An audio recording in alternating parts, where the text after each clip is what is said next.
page turn effect character sheet. Looks like there's a binder or a center of a book running down the center of the player character sheet. Yes, it did. Okay. The combat tracker is no longer counting friendlies as pumpkins or whatever. That is correct.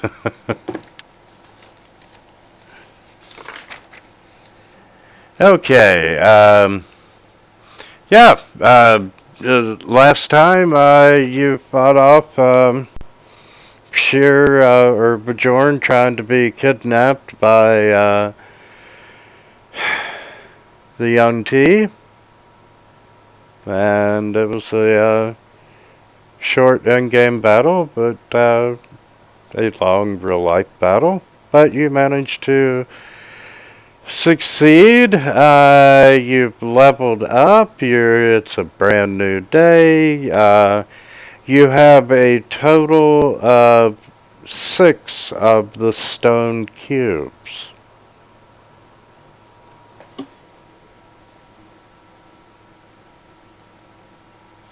And you know the locations of the other 3 temples.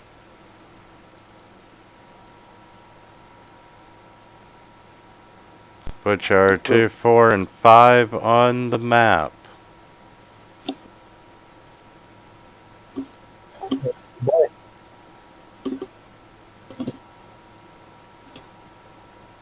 We'll be back home in no time.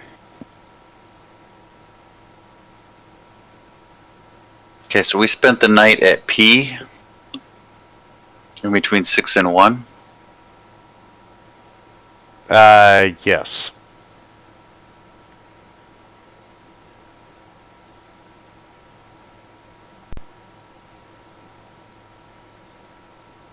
Looks like we're on to number 1.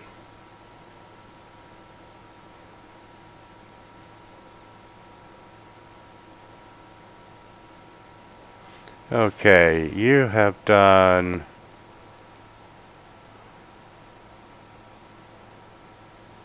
Okay, you've done number 3. Number 7 and number 6. It looks Number like. 7 is Wongos. Number 6 is Ilgins. And you have done number 1. Oh, we did number 1. Have we? Oh.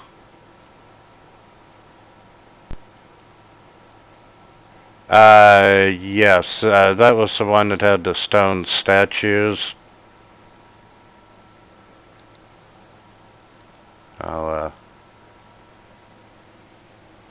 That room. Gotcha. Oh, yeah. Yes. The Arena of Doom. So, I'm sorry, you only have 4 cubes.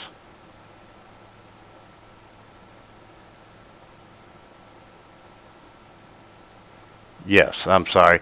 You have four cubes, and you know the location of 3 more shrines. 4, 5, and 2 on the map.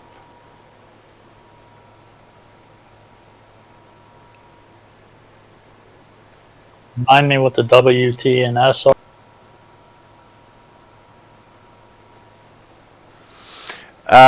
The S is where you've seen snakes. The W, hell if I know anymore. Well, okay then. Oh, no. The W were the wolves that were down by the river. I just moved the token off, and the T is probably the same thing. Huh.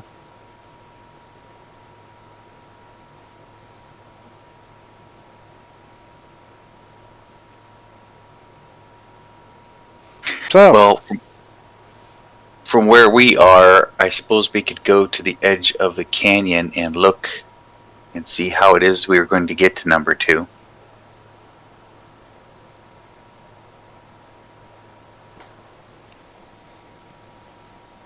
See if Like it's this scalable. outcropping right here.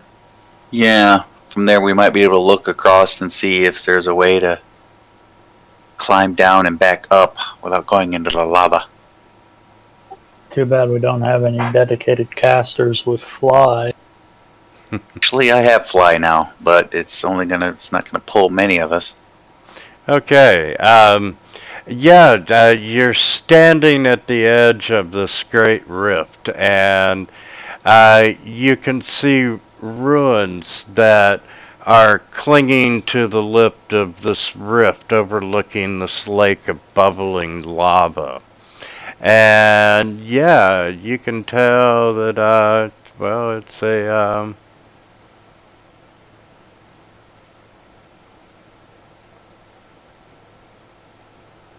it's probably 100-foot drop or more.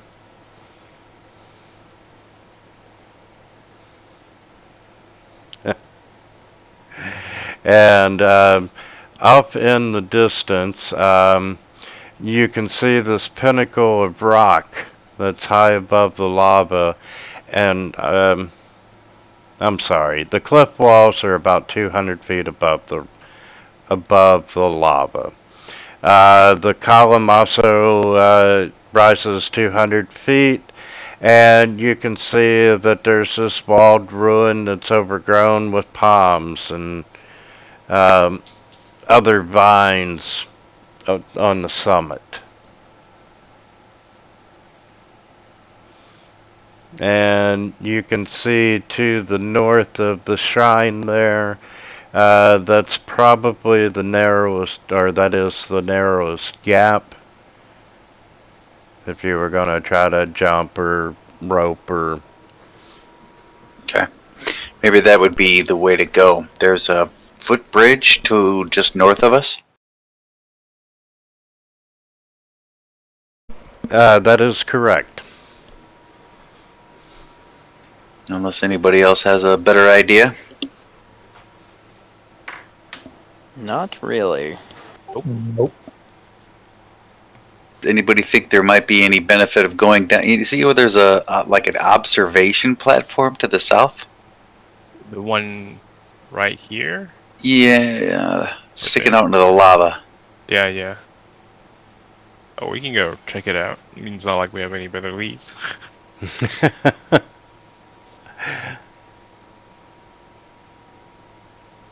course, we might be easier to be seen if we're standing out in the middle of that plateau. So. Oh, that's true. We've also already been semi-discovered, maybe. So maybe if any time's the time to be seen, maybe it's now. Maybe it's the worst time. Who knows?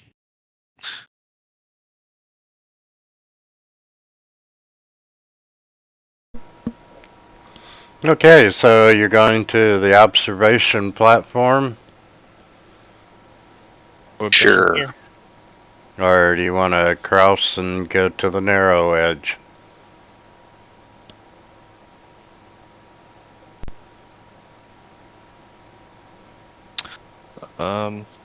Kappa thinks either is a fair bet. Okay, you go down to the observation platform, and you can see that there's remnants of what was probably a rope bridge. But, the constant heat and damage from the lava below, that bridge is no longer there. And you just see a different side of the shrine. Okay. Right. Maybe it's one of those ones where if you just believe hard enough and you keep walking, you'll get there. I think Kathma has enough belief. You have a fair point. Kathma has the faith to make the jump.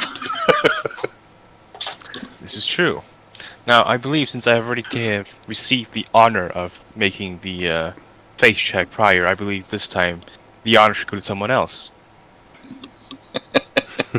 Yeah, but Diego, no one you else were believes quick in your to crazy suggest gods. Perhaps you would you would like to give this a test. Nah, I don't believe in your crazy gods. Are you saying you do not have faith? Yup. If you yourself do not have faith, how can you suggest someone else to take this leap, so to speak?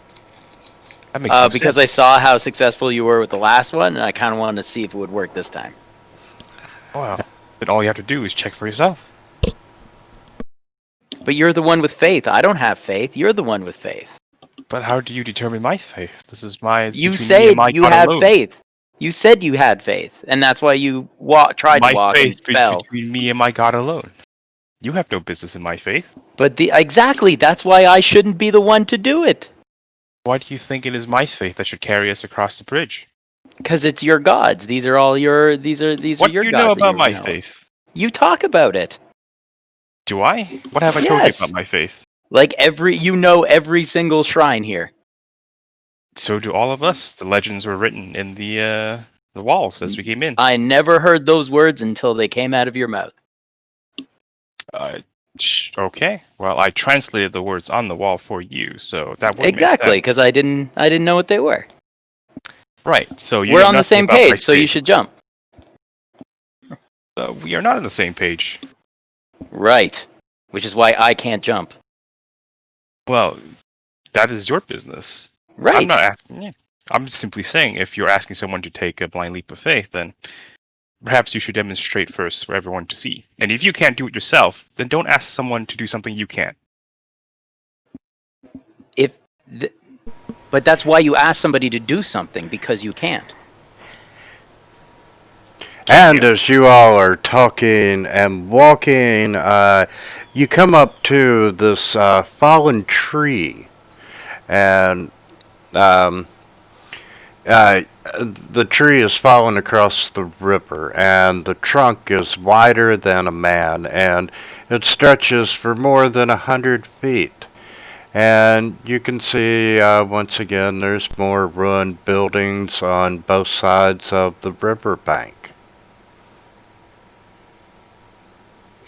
I'll send Thing across the tree to see if there's an ambush on the other side. Yeah, as Thing gets to the other side, he's not sensing or seeing anything that cause alarm. I will carefully walk across the tree bridge. Yeah, and this tree is wide enough that you can really walk side by side across it if you wish. It's a pretty massive tree across the river, but yeah, you with minor difficulty from dodging the occasional branch, you're able to get on the other side.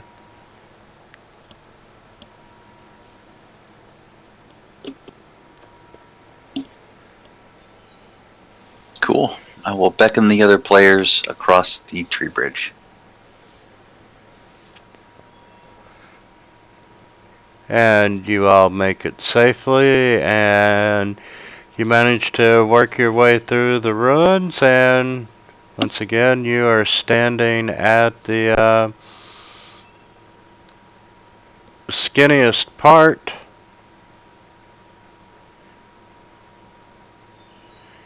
of the rift between, to get to the shrine. How many feet are we talking?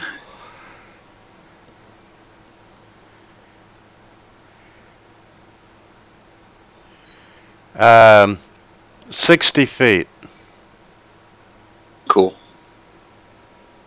And I think we determined that Thing can carry a rope, or at least the end of a rope. Oh, So absolutely. So we'll look for a place to tie off on this side. Oh dear God. And we'll have Thing fly over and tie off the end on the other side. I'm not sure I like where this is going. Oh boy. You just do 4 and 5 first.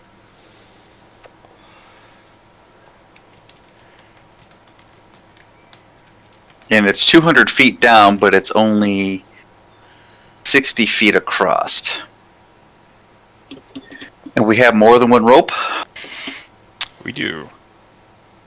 At least Kathma has one if you have one to pair it with. Yeah, just say we have a rope going across. People could shimmy across, then you could use a rope as a second rope as a safety line. Yeah, I got hemp. I got 50 feet of hemp. I think somebody had some silk too, so we'll use one rope tied between the two for somebody to go across, and then tie it around their waist as they go across, so that they won't fall any further than 60 feet. All right. Let's get some athletics checks. Oh, okay. I'm going to just make sure there's a. I would even take aerobics. Aerobics? Thank you. Acrobatics. I want dancer size. Would you take a dancer?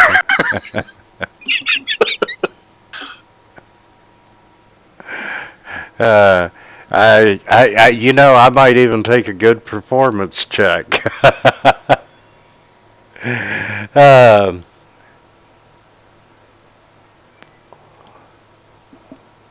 Look at these aerobics. Jane Fonda going on over here. and every one of you made it with just your natural dice.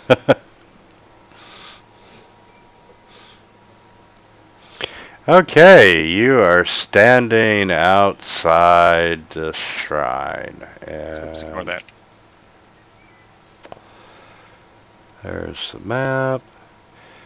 And give me a second to mask it.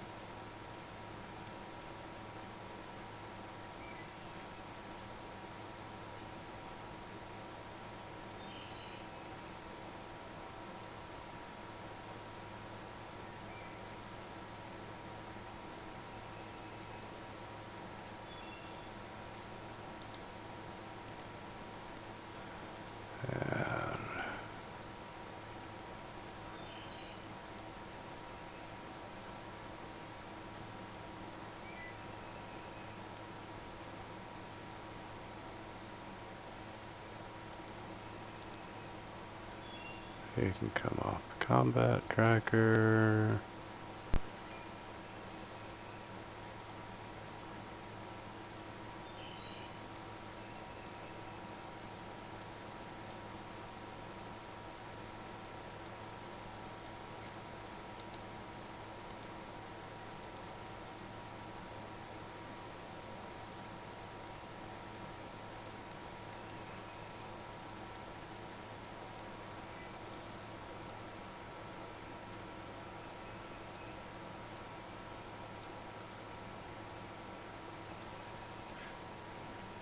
Okay, you see palm trees growing in front of the squat building, and there's steps ascending to an archway that forms an entrance, and you can see reliefs of these coiled serpents flanking the entrance.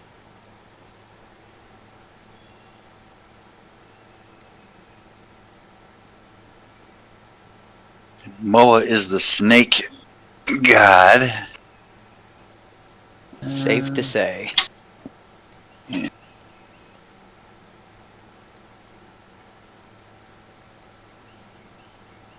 I'm trying to remember what we know about Moa. Moa's too honest, right? Honest, yes, that's the guy. Moa was the guy who sold out.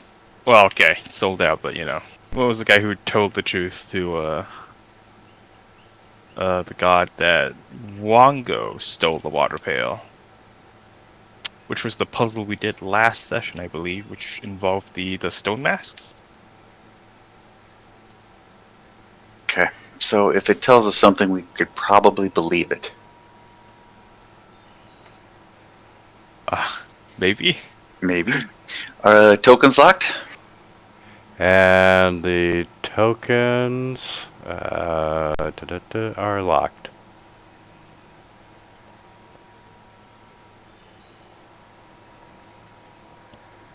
For me.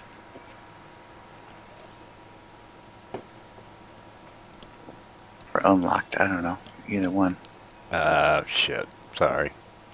I can't move the tokens at all. I put you on the wrong fucking layer. There's Orin. Thing. Stuff's not on there. Sheer. Kathma. And...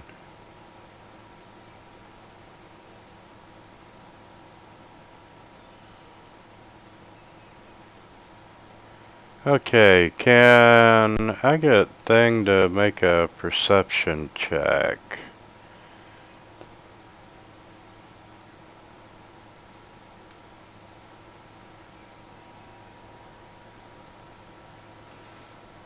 Okay, Thing's just looking around and he is not seeing anything to cause alarm. Okay. I want him to do a circle around in between the building and the wall. Just to see if there's anything behind it or...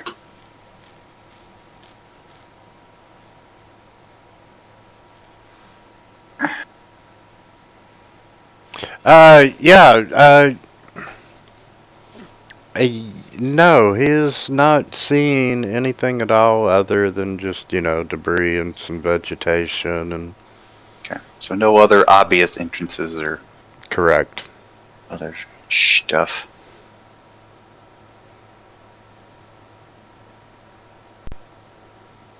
Alright, Thing. I'll send him up. Flying, not touching the ground to that point, and look in and see. Look through his eyes and see what he sees. There we go. Okay, he sees that the walls of this corridor are carved with serpents, and there's arrow slits spaced every 5 feet. The arrow slits are filled with cobwebs and they hang like drapes. And above the entrance, there's a stone plaque bearing a message that translates as, Moa teaches us that secrets hide the truth. Alright.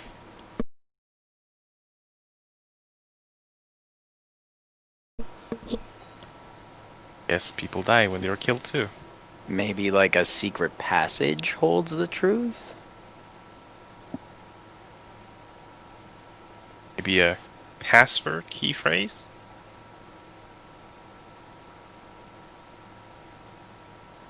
Hmm.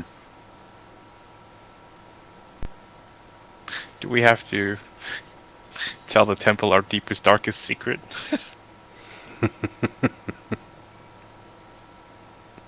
We developed our characters enough to have deepest, darkest secrets.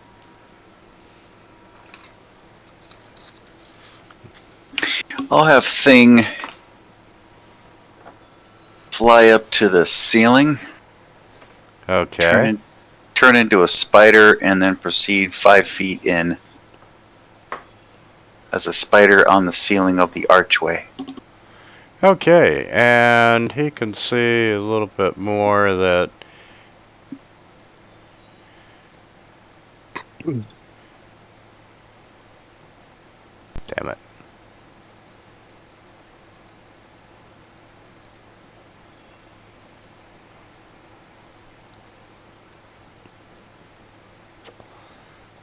Oh, I'm just gonna mask the entire damn thing.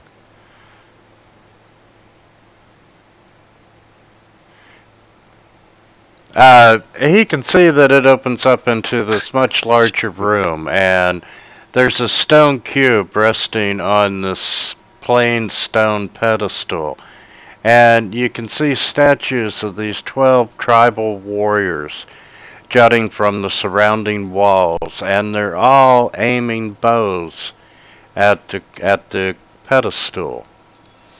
And on the front of the pedestal, there's a mosaic depicting a monstrous serpent constricting this furious monkey. However, moss that's grown on the pedestal obscures most of the detail.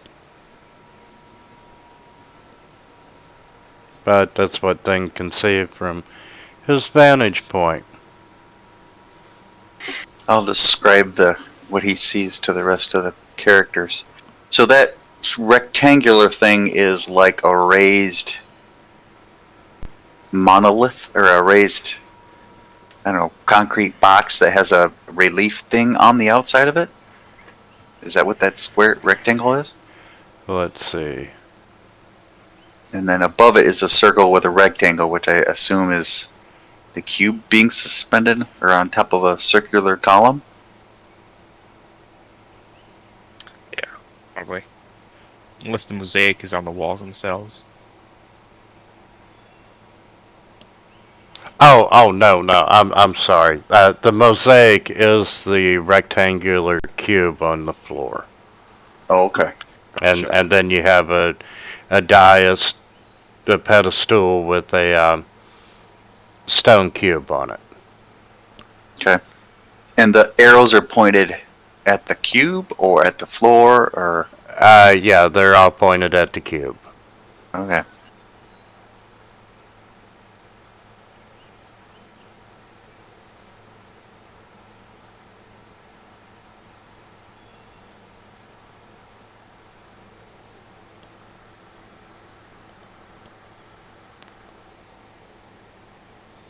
And what are these in the walls here? Those are arrow slits, Oh boy. and they're thick with cobwebs.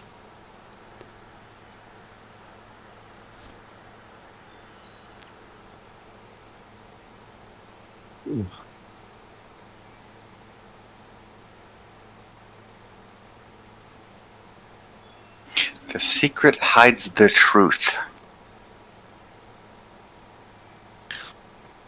Can your Like, familiar Maybe there's height- like a secret passage that leads to like the true cube or the true temple or something.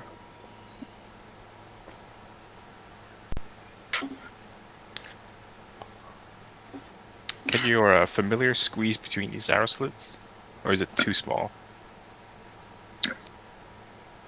He might be able to, but if an arrow comes out, it would kill him. Would.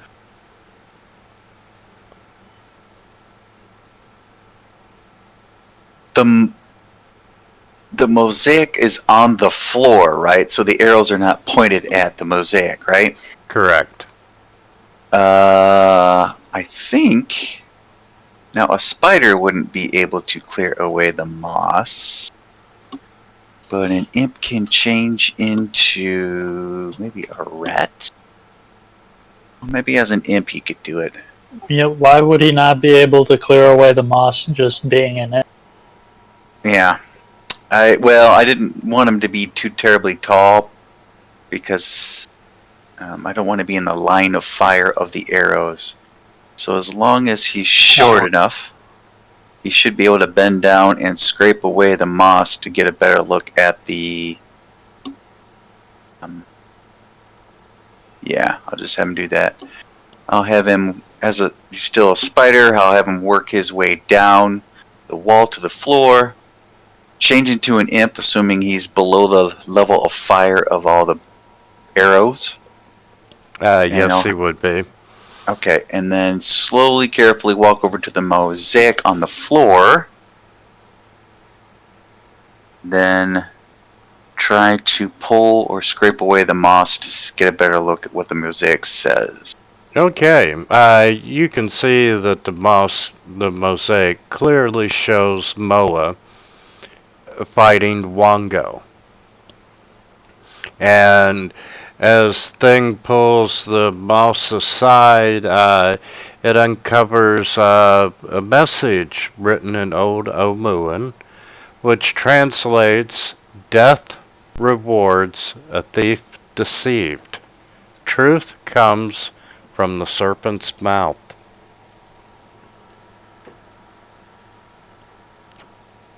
Truth comes from the serpent's mouth. Isn't there like serpents on like a relief or something, or on the? There's the Well, mosaic. The mosaic has a snake, right? Moa is a Jakuli, a snake-like creature. Gotcha. I'll have him check out the mouth on the mosaic of the snake. Yeah, and it's just a mosaic. Okay, well, couldn't be that easy. And there wasn't any pictures of snakes on the outside of the building.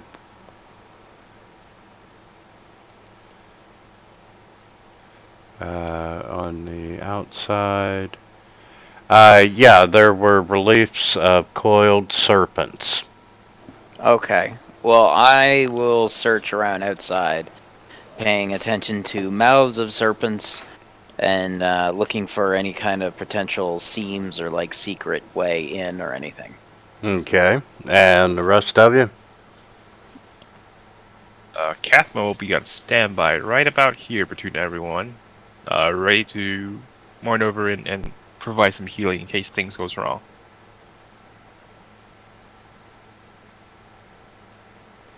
I guess I will also look for potential. Okay, can I get everyone to make a perception or investigation check, please?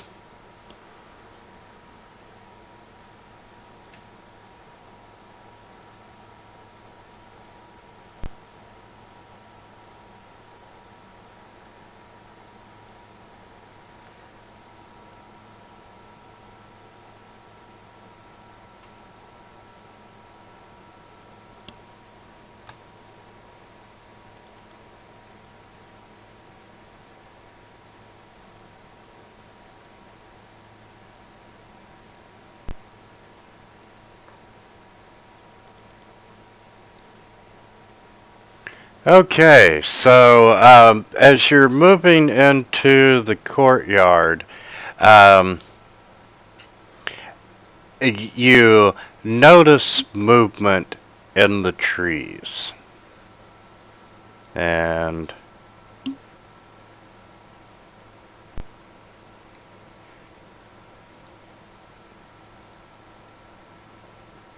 you see these snake-like creatures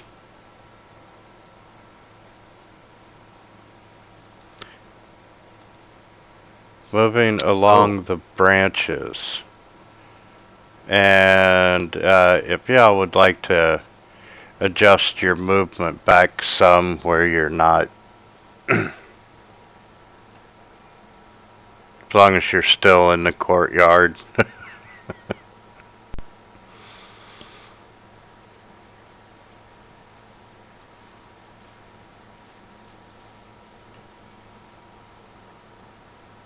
So, let's roll for initiative.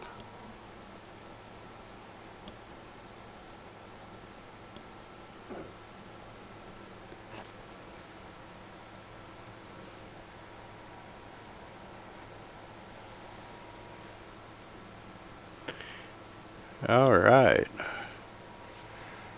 Oren.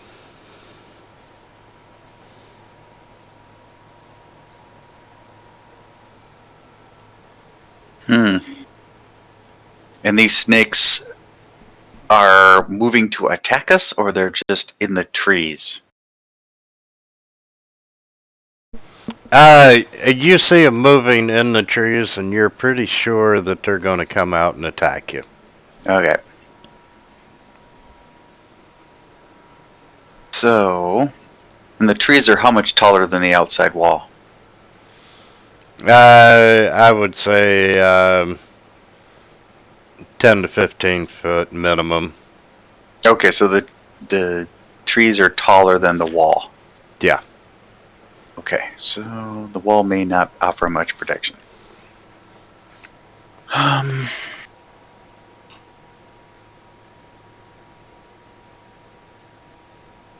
Okay, I don't think tokens are locked. And tokens are locked.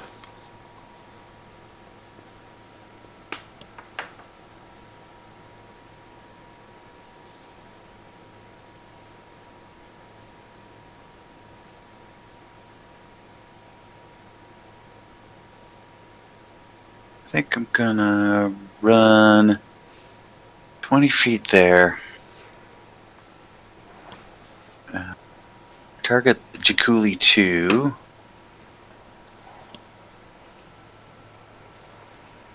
I'm gonna Eldritch Blast it.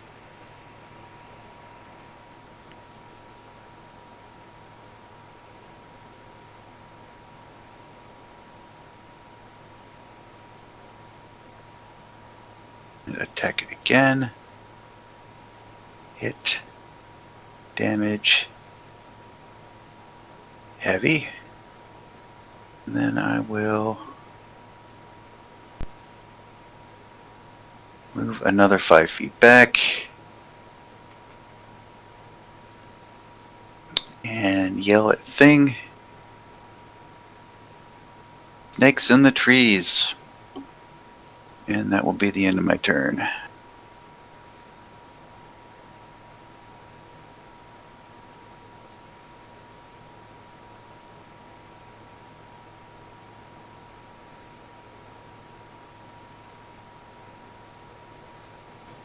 Okay.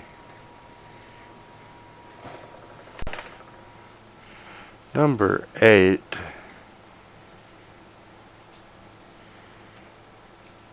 is going to climb down out of the tree.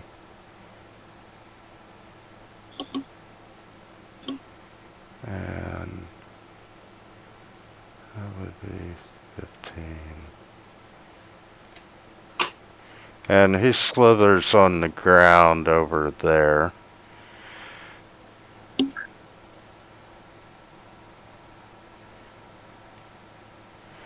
Number 10. Diego, you can see that this snake is kind of looking at you as it's coiling around this tree branch. And all of a sudden, it just jumps out in your direction. And it tries to bite you. I will uncanny dodge. And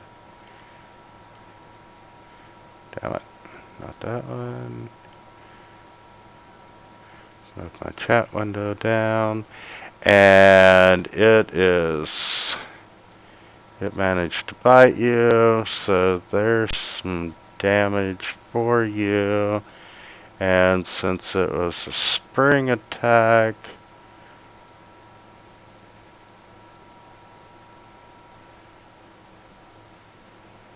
it would make an extra 2d6 damage. Oh, does that part get resisted too? Or is it a separate attack? It's all part of it's one attack.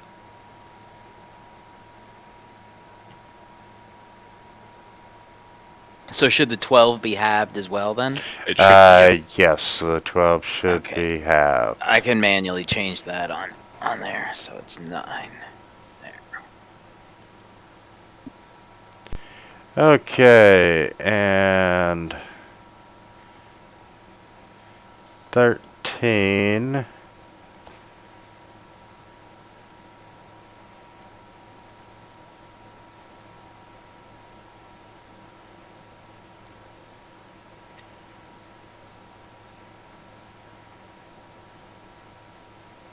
is gonna jump out of the tree.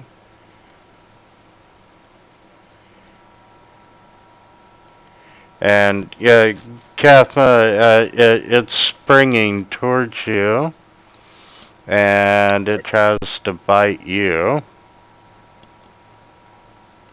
and misses. Diego. Okay.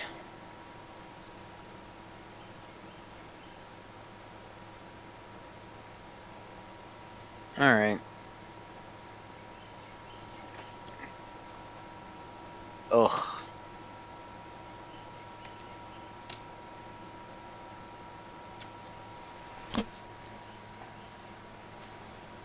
Mhm.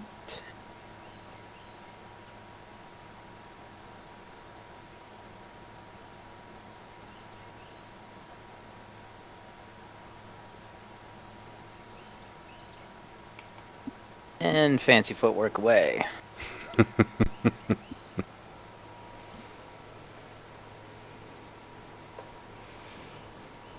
Alright, Sheer. 3 on the ground, 1 15-foot up in a tree. The one in the tree can't reach me, right?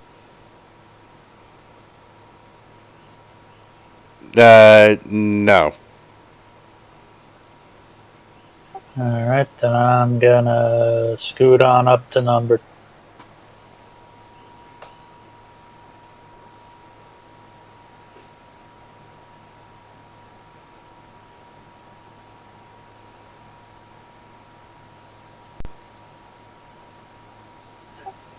And whack him upside the head.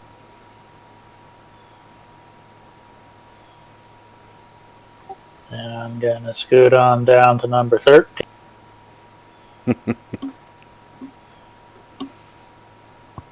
And whack him upside the head.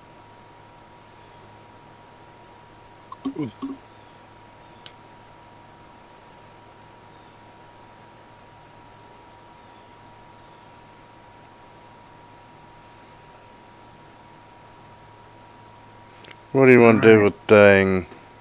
Thing can go 30 feet there,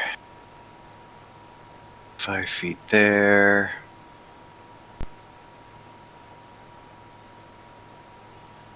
Do a help action on Jakuli 13.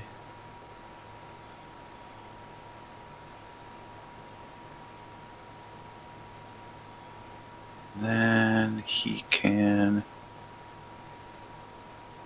move back 5 feet. And that's the thing's turn. Okay. Jakuli number 2 is going to spring out of the tree at Orin.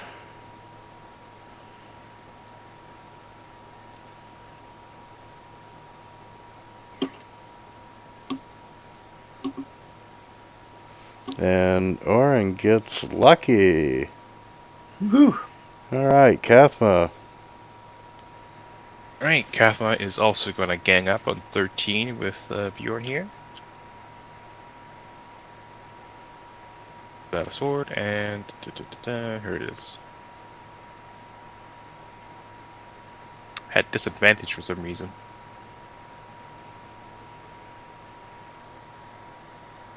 Oh,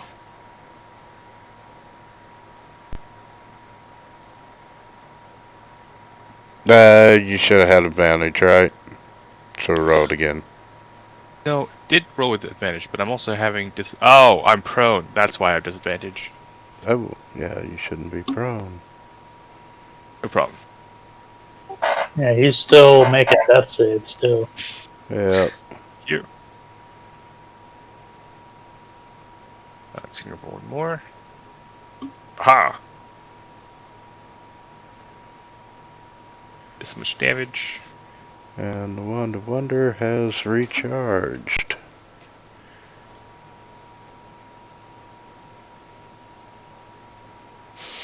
Killed my snake, man. and he would like to move over here to aid Orin.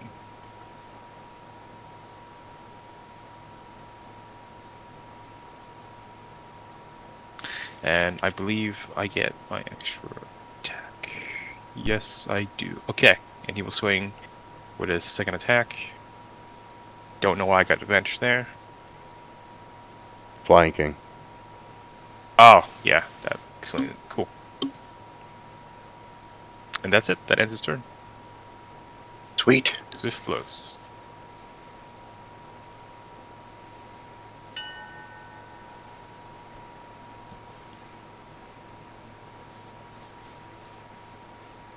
Okay. Jakuli 8. Do I have a line of sight to Jakuli 8? No.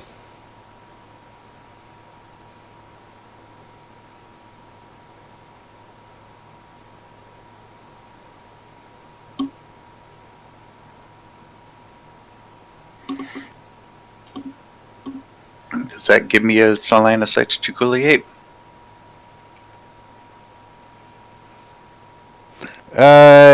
Yeah, I would say -2. Okay. So, -2. Eldritch Blast. Attack. Hit. Damage. And then -2. Attack. Miss. And that is my movement and shot. Sure And you my don't want turn. to summon the wolves? Very sure. It's a heavy responsibility.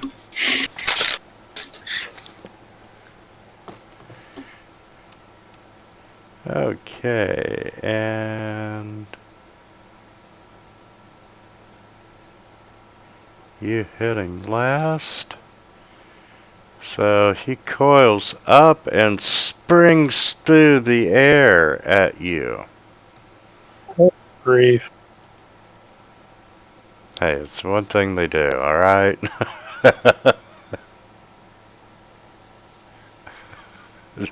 Not very well, though. Diego. Okay.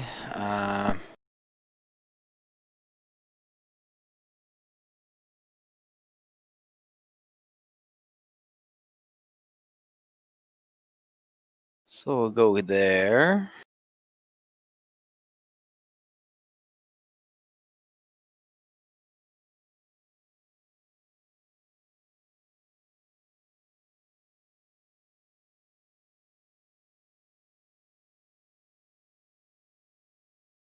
Ah. Not Didn't you having have it flanking today. from? Wouldn't you have advantage from flanking with Bjorn? I don't know. Maybe I need to be in thing spot. Go ahead and take another roll. All right. Hey, I'll take it.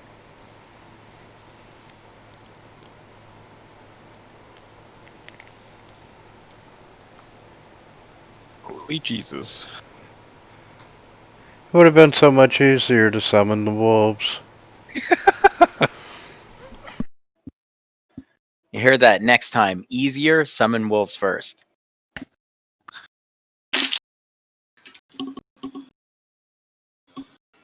Alright, well, that's good for a couple of experience points.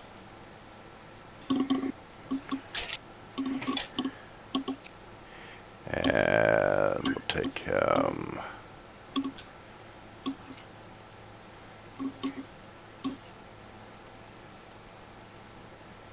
out, and then we'll award. Have 80 experience points for that. Yeah, Ooh, 80 XP.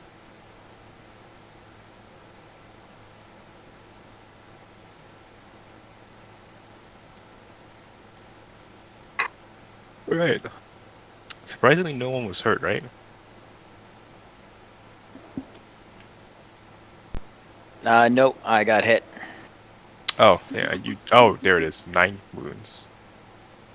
Yep. Yeah, gonna patch you up with lay on hands. I got a lot of these now.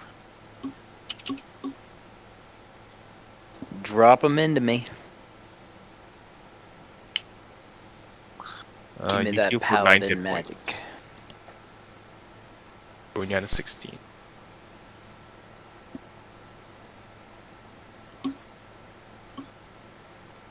So now we have to look in the mouths of the snakes. Of these snakes? Oh, maybe. I One thought has that a thought human. did actually cross my mind, but I'm gonna leave it to the guy who actually gave voice to that. Oh, that's funny.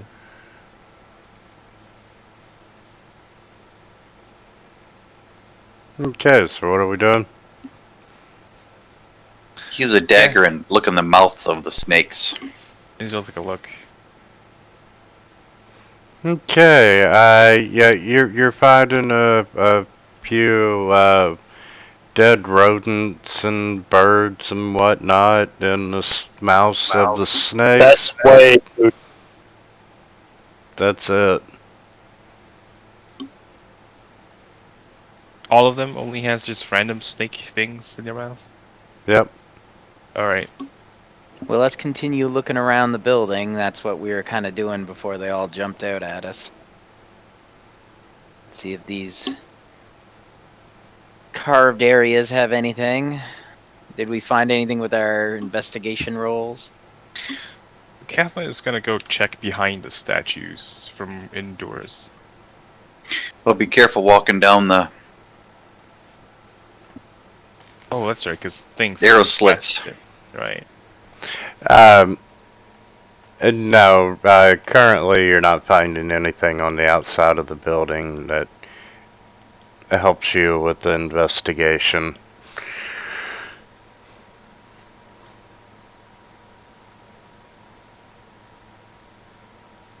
When Kathleen gets to there, he wants to use his foot to tap into the square ahead of him and sort of press down just to see if it's a trap or anything.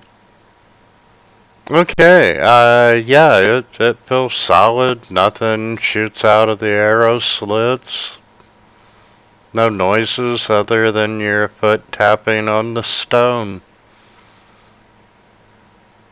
Alright. He's going to gonna pull out a shield, hold it to one side, and have his backpack face the other side and starts walking through. And Yeah. nothing happens. Okay. Someone should pick up Unseen Servant to check for traps in the future. And Wow, you manage to make it down the hallway, and you're in this room looking at the mosaic on the floor, and all these statues aiming their bows at the pedestal. Alright. Making very sure not to get anywhere close to the pedestal. Kathma will start looking around, particularly behind the statues, while the rest of the group also do their own searches.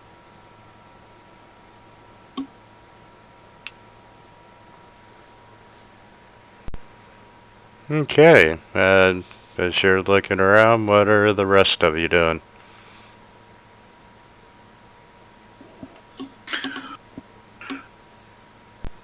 So we looked around, and none of the snakes' mouths on the outside of the building appear to have anything in them. Correct. Okay. I would suggest let's just maybe use a rope and lasso this cube and just try to pull it out of the room. Let the arrows fly where they may.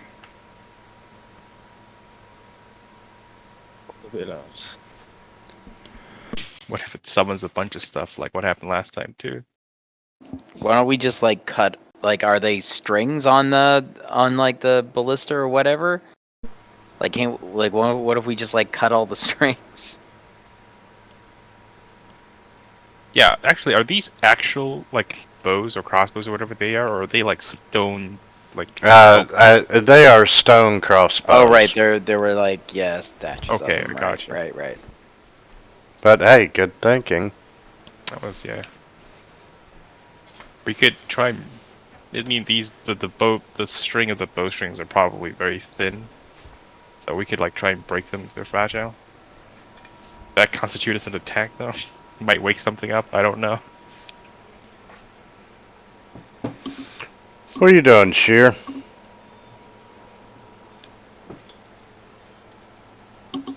I'm also just kind of poking around. Are you gonna try looking through one of the arrow slits? Sure, since I'm here, might as well. East or west? Whichever direction is not going to get me shot in the eye.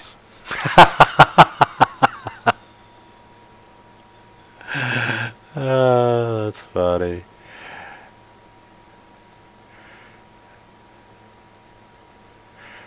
Okay, we're gonna start with the east. And you take your hand and you're able to easily move the cobwebs aside. And as you're peering in, you see this room that has a large statue of yet another coiled serpent. And there's cobwebs everywhere in this room. But clutched in the statue's jaws is a stone cube. Hey guys, I might have found something. And the statue is roughly 8 foot tall.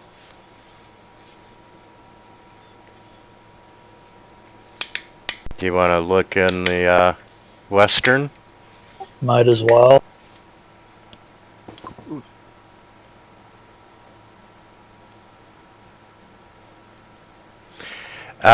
In the western, you see yet another statue of a coiled serpent.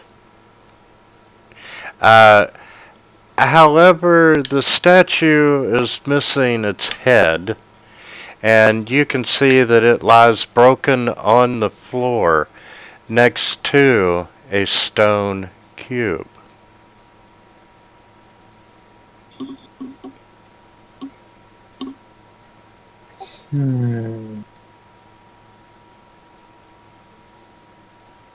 So we got 3 stone cubes in this temple. Yes, but truth comes from the serpent's mouth.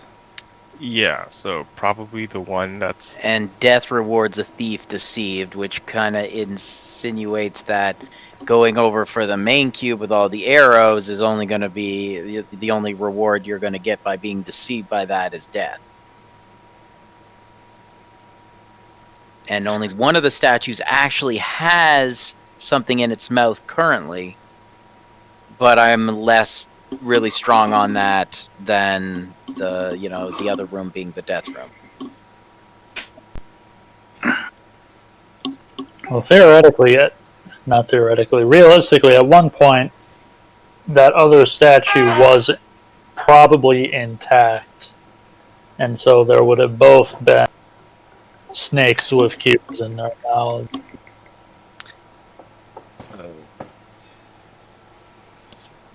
Unless it's also part of the deception.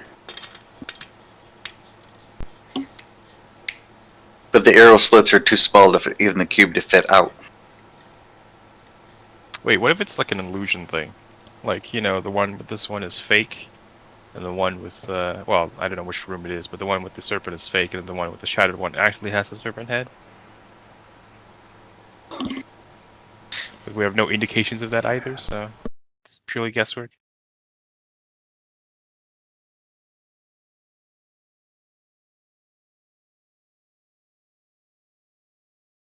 Well, how are we gonna bust open a wall to get into them? I would imagine there's probably a secret door somewhere. Okay, well, let's double check the walls. Right? Let's do the inside walls, even maybe. Right. Kappa didn't I- see anything when he was checking behind the statues, did he? Why don't everyone just give me another roll? Perception or investigation? Either or. All right.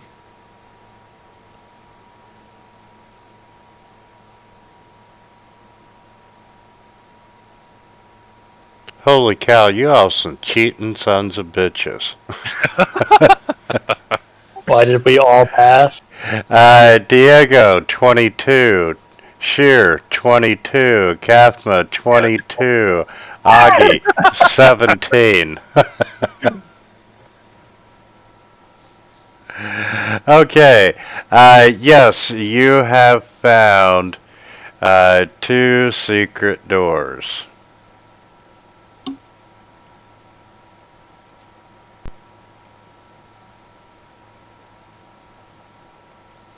I'm sorry, they're right there.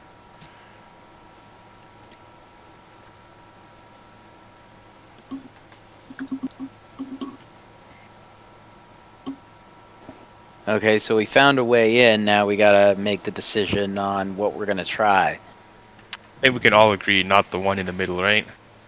I think so. All right, I that think, one's definitely out. Yep, just take the one that is intact. That's in the mouth. All right. If only we had something that was a, good size for holding a cube that way. Well, perhaps safely getting it out of the room. Something Counterweight. in here. We must have something that we can use. All right. So Thing will turn into a spider and just walk in this way. And then on the... this is intact. So Yes. he'll turn into an imp again and then fly over to the pedestal. Land on top of the cube. Okay, yeah, he lands on top of the stone cube, and you can see that there is an image of the Jakuli carved on it, so... Okay.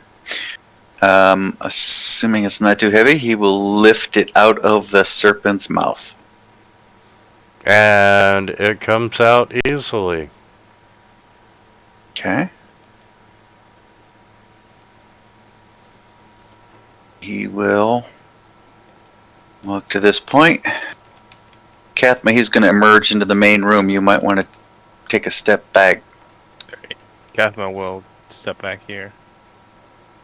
Imp And will... by the way, really quickly, there were no crossbows on the other side of the arrow slits or anything, or any trap. No, not that you could see. Yeah. Just a pit underneath your feet that spikes in it that opens up. And he will step into the main room.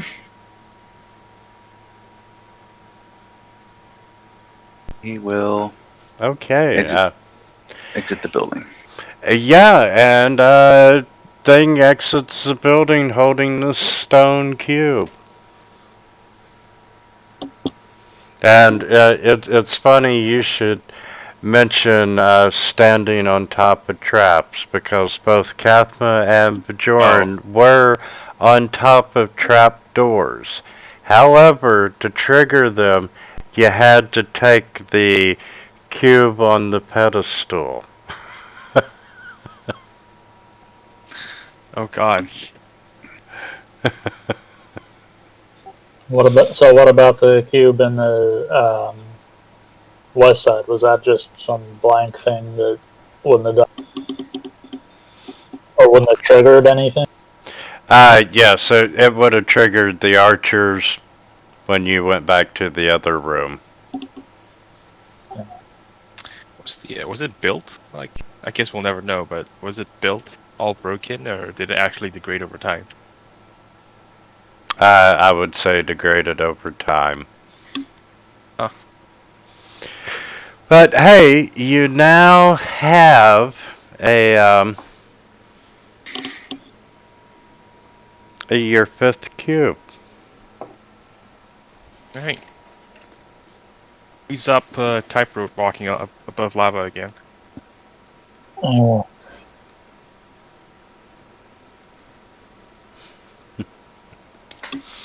Okay. Go back to our rope strung between and tie herself off with an extra safety line and see if we can make it across. I'll have things scout the other side.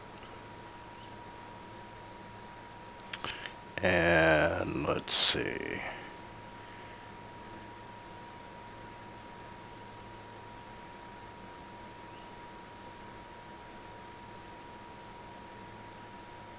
Yeah, you got the encounter for the coolies. Okay, yeah, you managed to make it back across the pit of lava. You're safely back in the major part of Omu. Safely back in Omu.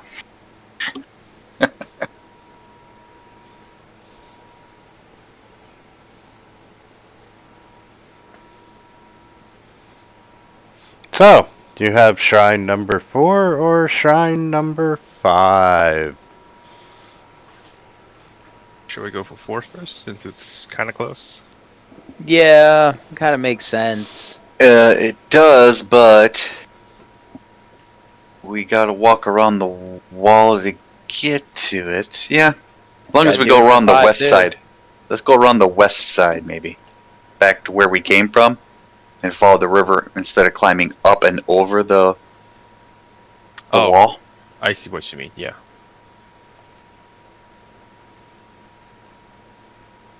And then instead of walking down the thoroughfare, across the road into like the smaller alleys and streets and cut over to 4, not walking in the big thoroughfare. Alright.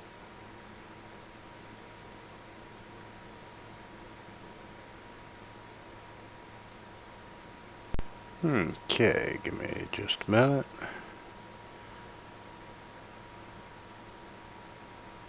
Surprisingly, I thought 2 would be our hardest shrine to get to and solve, but I think it was the easiest. How did those snakes survive there so long? What were they eating? Like, do like birds just show up randomly and they manage to catch it out of the trees, or? Don't birds get like absolutely destroyed? That's a good question, because they could only spring 30 feet, and it was 60 feet across. And you wouldn't think this one place surrounded completely by lava would be very attractive to birds. Don't like all flying things summon gargoyles that rips them to shreds too? Or is that only like magical flying? I have no idea. Because remember when we first walked in, there was like something about the gargoyles that was like on the cliffside coming to life or something. Yeah, which makes it you wonder if you don't magically fly, you polymorph into something that does fly. Okay, true. that might technically count as magically flying. Well, there's a difference between a bird flying around a gargoyle and a dwarf flying around a gargoyle. One of them's up to no good. Bigger statue messes. Okay, let's talk about where you're at. And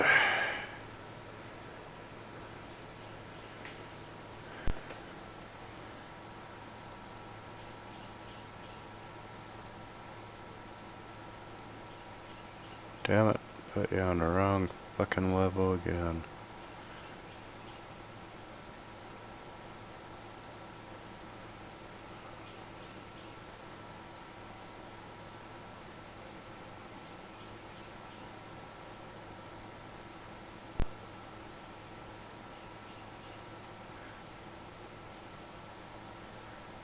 Kathma is... Wonder if you levitate someone up high enough, if the gargoyles will come and kill them for you.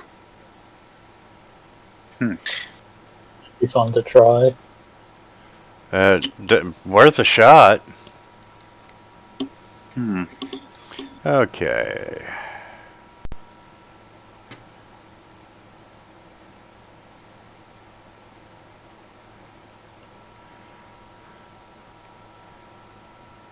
You know, these temples always have this same structure style.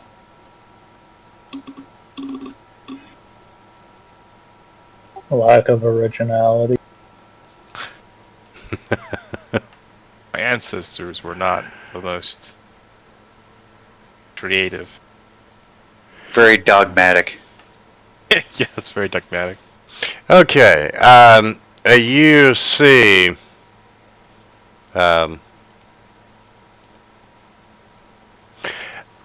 there's these swirly carvings decorating the two obelisks at the entrance to this compound. You see an overgrown courtyard, and it's laying underneath the shade from these tall palm trees, and there's stone doors still are sealing the entrance to this windowless shrine. And you can see there's a smaller ruin standing nearby.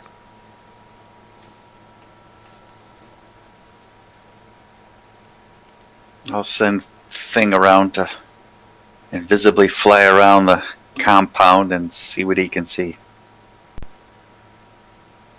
Okay, the smaller ruin, he's able to make out that, it's a workshop, and it collapsed long ago, and there's this thick mass of plants growing from the rubble. And through the moss, you can see hundreds of iron keys hanging from hooks on the wall. Some of them are bent and broken, while the others are rusted beyond repair, but the vast majority of them look like they could still be used. Are you the key master? No, I'm the gatekeeper, motherfucker.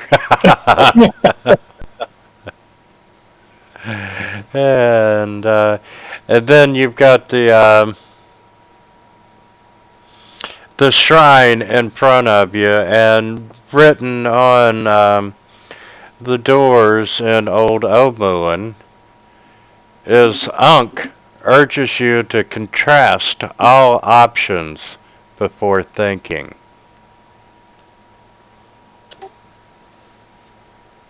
Contrast all options. Before acting.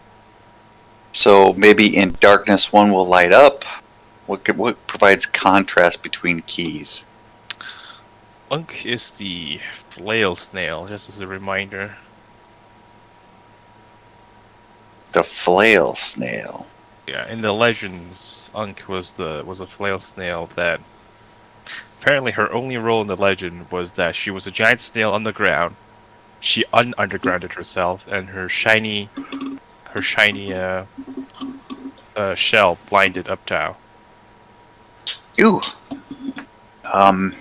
Maybe one of the rings is more shiny. Keys.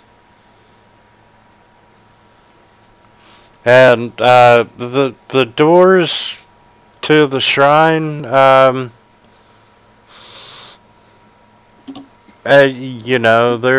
they're quite large, and once again, it would take more than one of you to open them. But from things fly by, they don't appear to be locked.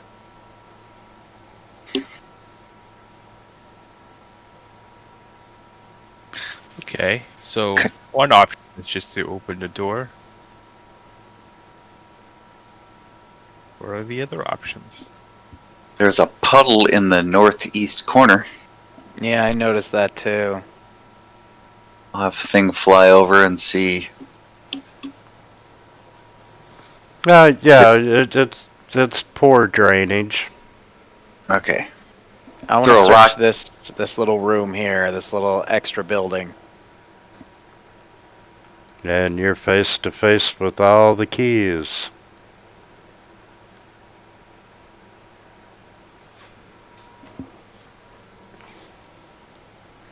Yeah, so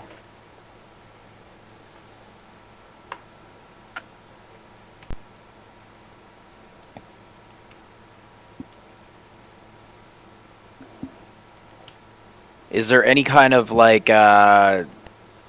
symbols on these keys, or are, like what separates them or makes them different, or are they all the same? Yeah, there's you can see a different. Uh, you can see some keys are made differently than others, but nothing stands out as being spectacular about any given key in this room. Is there like any kind of like symbolism on the door that might match something to the key? Like, is the metal the same, or is there any kind of similarities? No.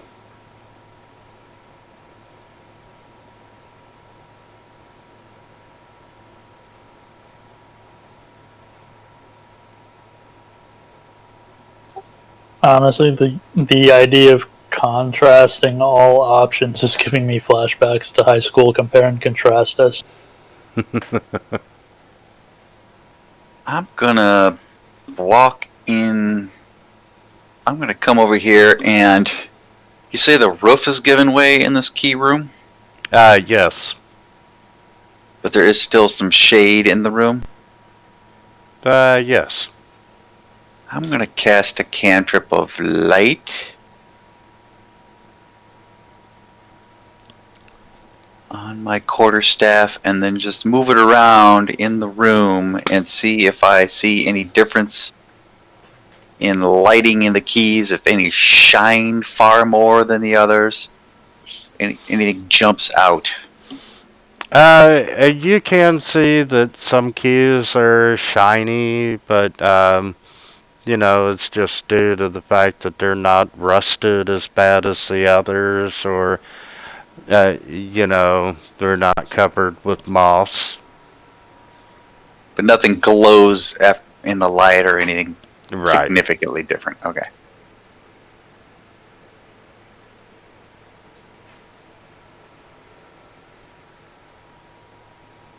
So what are you doing, Diego? I want to knock. Just, I don't know. It's a door. What options do you have for a door? That's it. We're questioning the keys.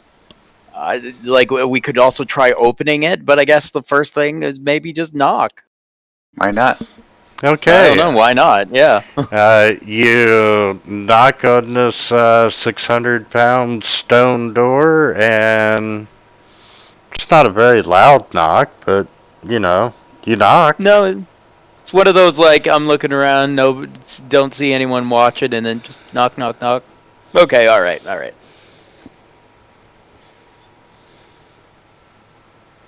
I'll have fling. I'll thing fly over the top of the building. See if there's any holes in the roof. Nope, not at all. Like that. Okay.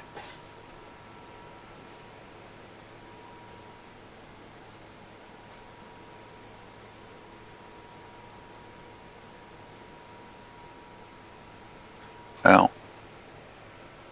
Whatever options we're supposed to contrast, they're probably within the building, not without. I did say that the door seems unlocked, so fuck it. All right. Yeah, right. Okay. we had to do this before. Let's do it again. The two of you push on the door, and you eventually succeed in opening it. And Ahead of you in this room, you can see a statue of this giant snail looming before you. But in place of antenna, you can see these 5 pseudopods, and they end in these rocky clubs. And along the walls, you can see 6 iron keys hanging in small niches. And behind the statue, you see this carved pedestal in a wide alcove, and it has a keyhole set in its base.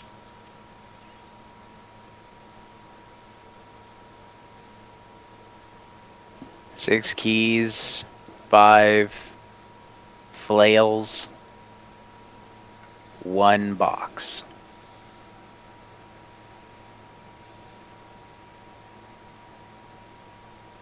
Yeah, pretty much.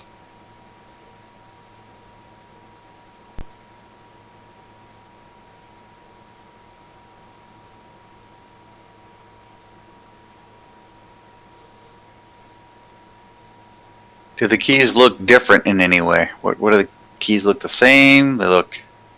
Yeah, let's take a look like we did before. See if we can find anything that would help us, contrast all options. Actually, contrast all options means maybe we have to try all 6 keys before we move the cube. Now,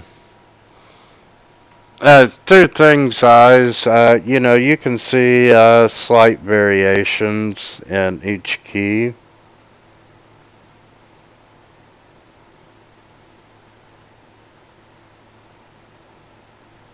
Such as, they're the noticeably different, or the teeth pattern is different. Do any of them match a key in this building out? Take us hours to check them all.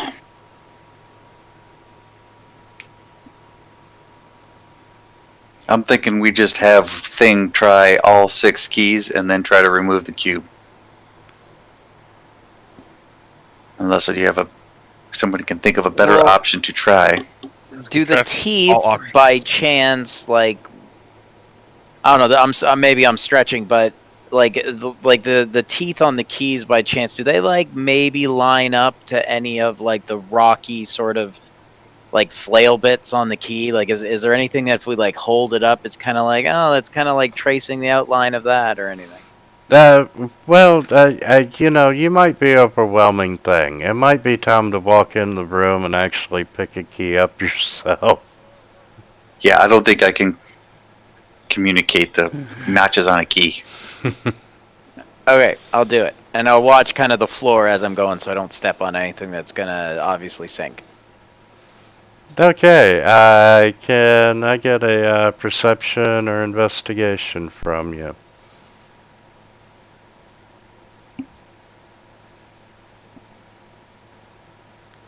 You too, Sheer.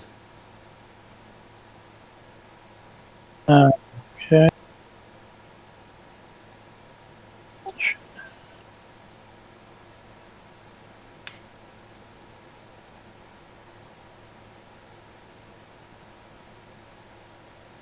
Thing went all the way around the room, hadn't he? Yeah, he flew around the room, taking a look at the keys, and then came back out. Sorry, then you would be aware of the 3 ghasts in the room. What? Oh. Okay, then. That's some important information.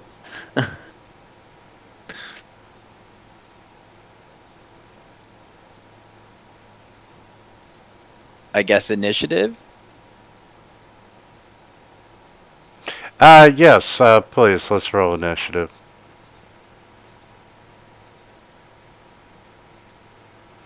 And you can see that they, each one of these ghasts,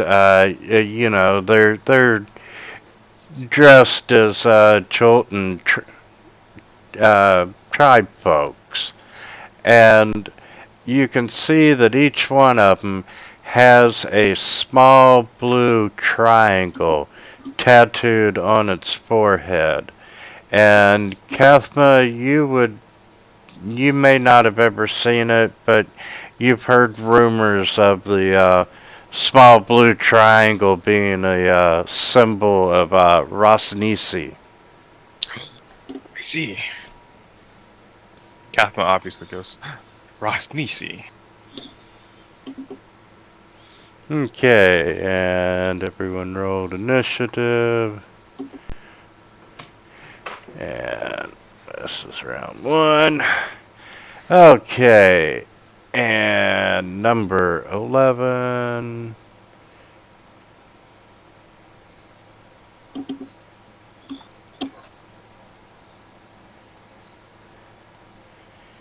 Is going to come down.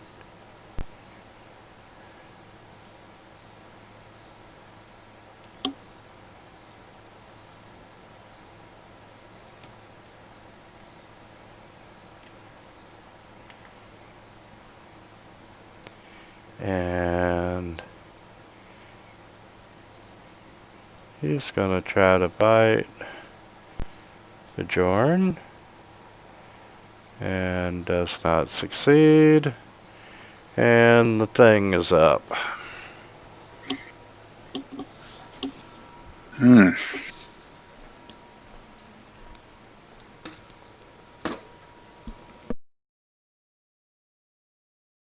Thing will fly over here, bark at the guest. 15, and then fly out of the building. Okay.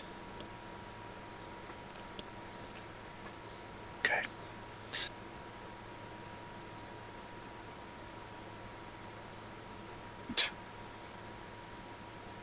was 15. There. And that's his turn.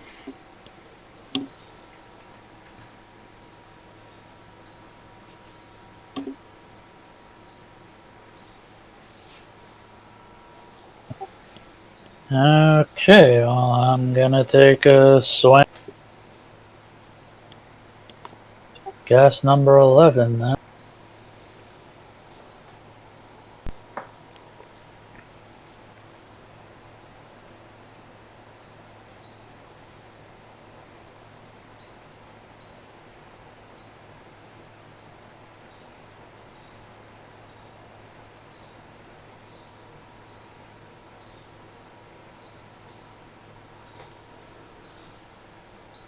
Not too bad.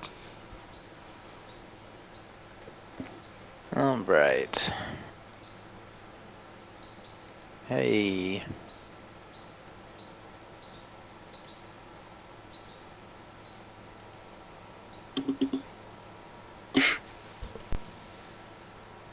Alright. And dagger. No. Do.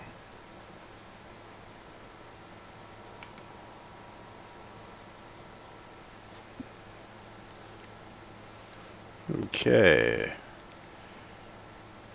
Number 8's gonna come down.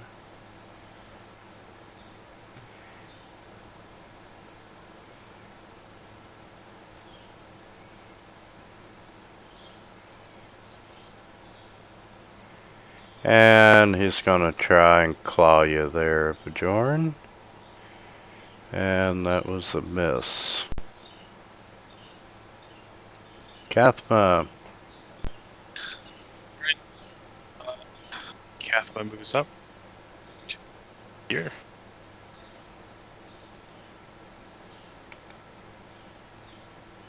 Will target gassed 11.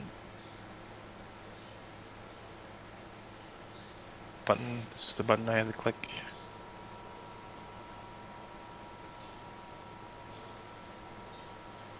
Nice. Step up over this one. Target gas state with his second attack.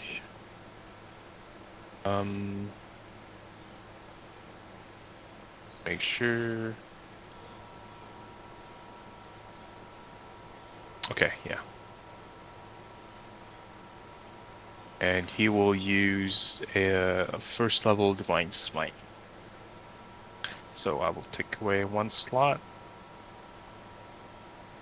Apply this. Roll damage. Oh shit, alright. You're on fire tonight. Whoosh. And that will end his turn. Okay, and guest 9 is going to run up.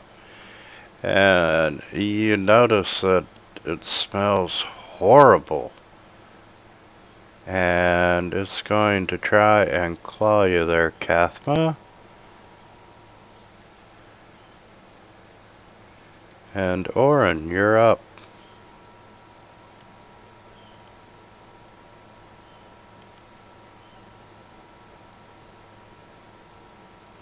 Now I'll move to a better vantage point.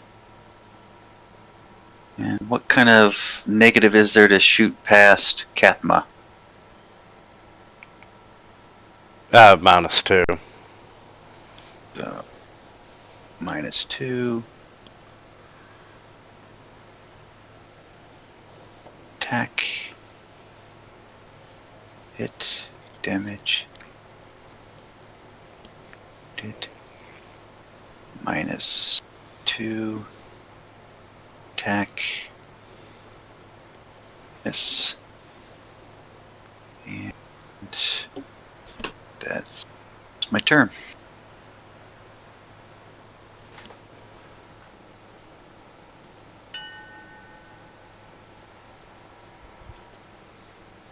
Thing flies up. Does a help action. Flies back down and out.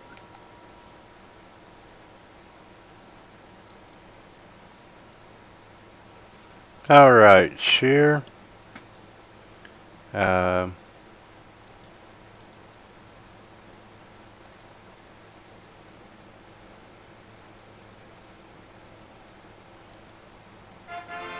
Oh boy. Damn. There we go. Someone survived all that? Okay. It's pretty that low. was funny.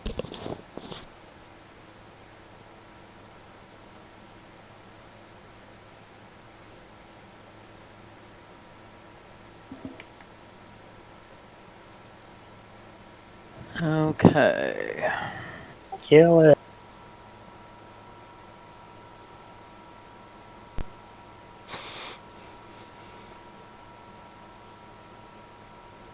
There we go. Yay! Great success. No one was hurt. Look at that. Can you tell this one was meant to be one of the first ones you go in? Whoops.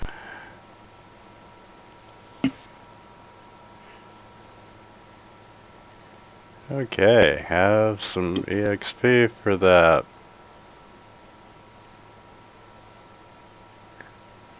Okay, so you got all these keys in the room.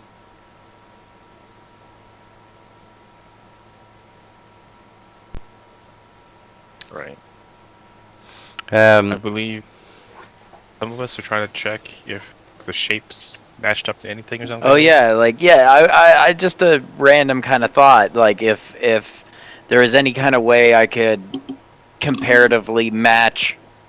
It's just I found like, you know, the five flails, 6 keys, 1 box, like interesting. If like there is anything that kind of matches up, like a key to the Each I don't flail. know if they have, yeah, like like if they're like striking implements, they might kind of have, like Spikes on it. nubs or like spikes or whatever that might match the outlines of the key. Yeah, the keys in no way line up and match the Okay. flails. So there's like one key left over that doesn't because 5 flails. That's what I was thinking. Like maybe if we try the wrong key, one of the flails will strike us. Oh god. But if we got, but the 6th key, the last one was the one that opened up the thing. I don't know. It was just something I thought of because it was the only thing that kind of came to mind, and I wanted to check that before we tried every key. How many keys were there outside in this little destroyed nook here? Hundreds and hundreds and hundreds. Oh, that's a lot of matching we have to do, don't we? If we wanted to. Okay. Yeah, let's just go with this 5 keys and 6 left over theory. Yeah, maybe.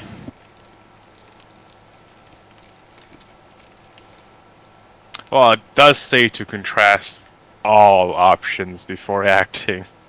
How far do we want to go on this?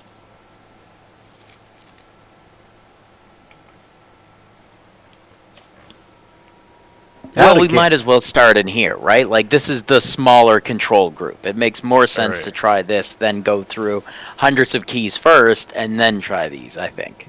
Alright, let's try If this we one were then. going to do that, like, if we have any other better ideas, then I'm all for listening to it, but...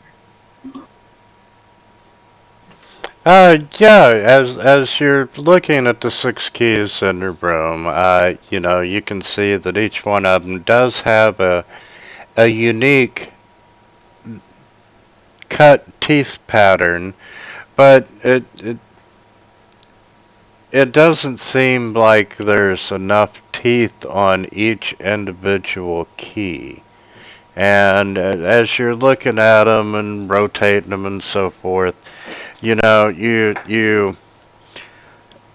stack line them up or You something? stack them Yeah, stack side 'em, by yeah. side, and you can see that all 6 keys form a particular pattern that my looks God. like it's a complete key. Okay. However, 6 keys will not fit in the damn keyhole. That's why there's a room of hundreds of keys that we're trying to lead to. But hey, at least you know what you're looking for. Jesus Christ. And now that you know what you're looking for, after a few minutes of searching Oh, the key room, you do manage to find the proper key. that's gonna take like days. And Well- that's their words, not them. Okay, gotcha. So,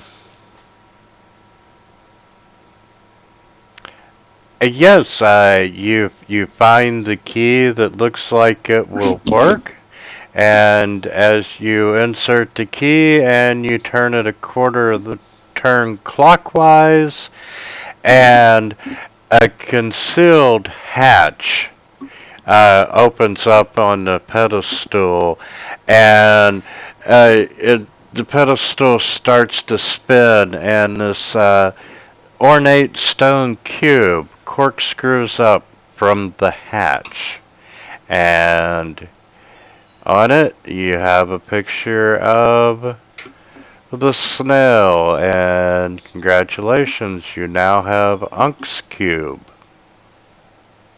Gesundheit. One more to go.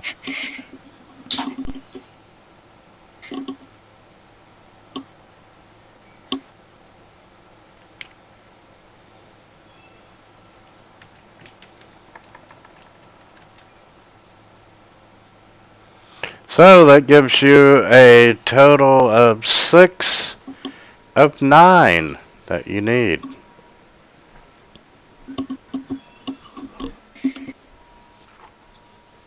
Aren't you excited? Oh, we need 3 more. I thought we just need 1 more. Okay. Alright guys, let's take 10 here. Alright. Cool. Sounds good. Gracias.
I'm back.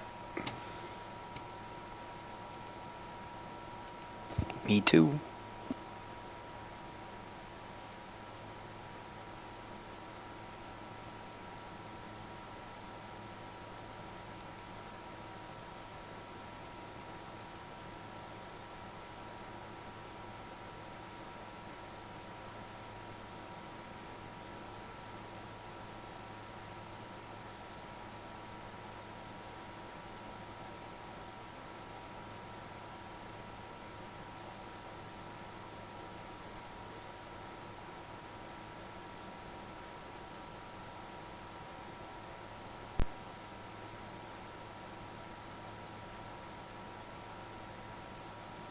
I'm still here.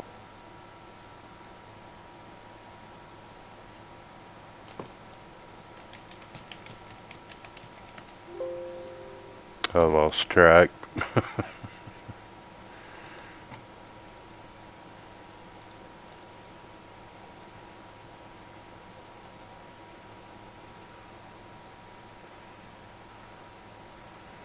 Waiting on Cathma. Yeah.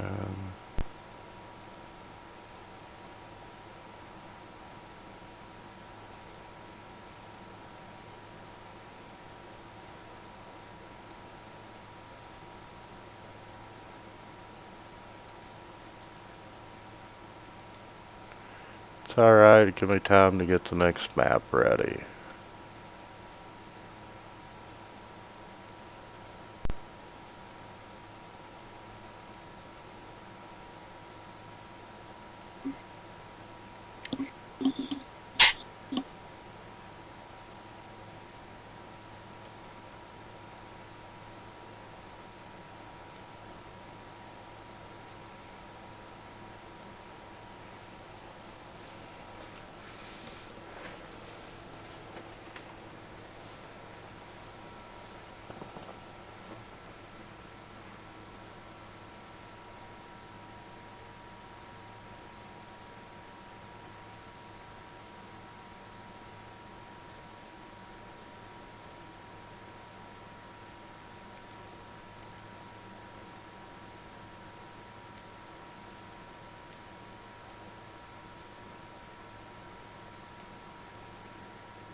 I'm back.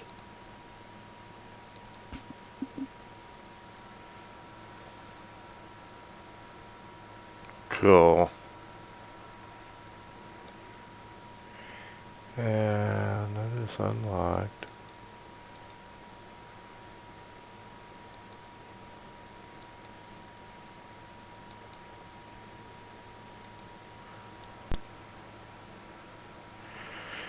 Okay,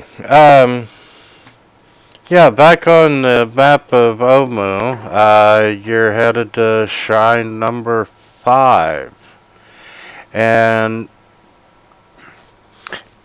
as you're making your way down, and you can see that there's that major intersection right there that leads to the circular part of the city. A few hundred feet down the road, you can see this large group of Yanti, and they are corralling and moving a bunch of slaves that you can recognize as, from being from Chult. It's a few of the natives. And, it's typical slave scene that you would imagine, and it's not very gentle at all.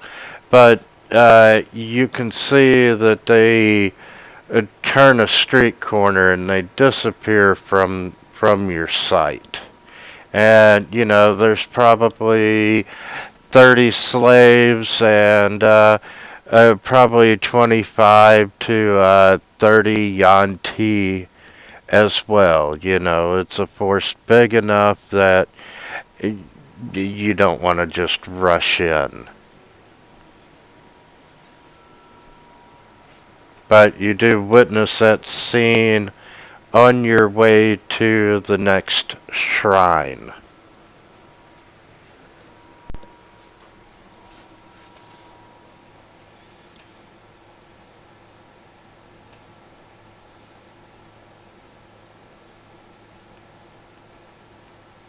Alright. Keep an eye out behind us, I guess. Which corner do they turn behind? They are, Just down the middle? Alright.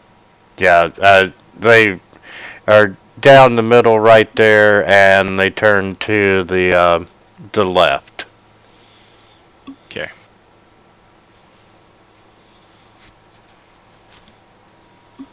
But that's the most activity that you've seen in almost since you've been here. Yep. So we're gonna avoid that area, I'm guessing. Oh boy. It's a lot of snake people.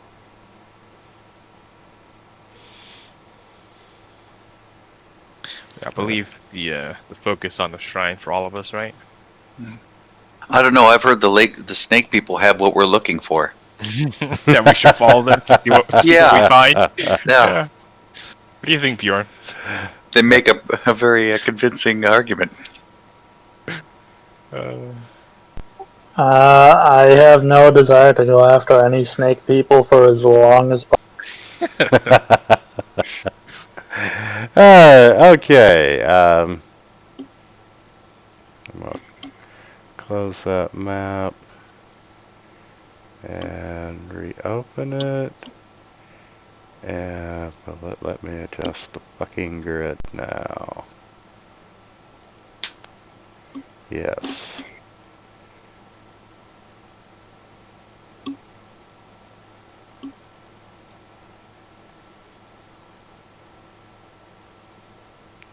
Okay, new map coming at ya.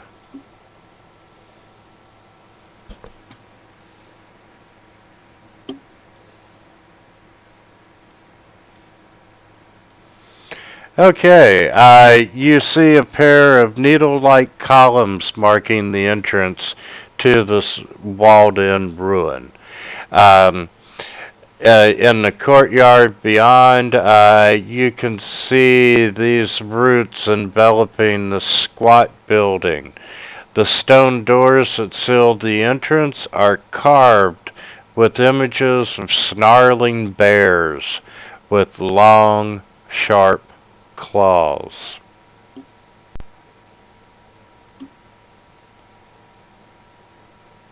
And directly above the entrance, you see a message written in Old Omuan that translates, Obalaka teaches us to tread warily and stay in the light.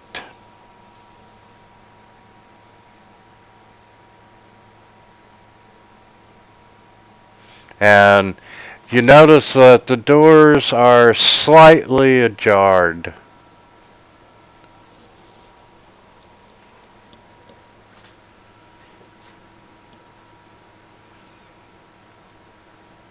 Where is Obolaka in my notes? There he is. Obolaka was the Zorbo who was trying to concoct a soup or stew or something made up of all things Ubtao would enjoy. But Ijin the Almiraj snuck in recklessness or something, which ruined the stew.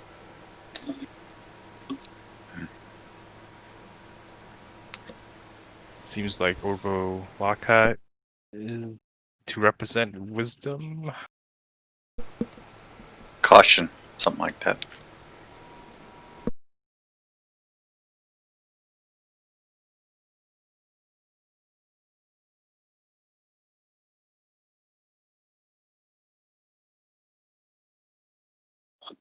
Well, let's try to stay in the light and walk carefully.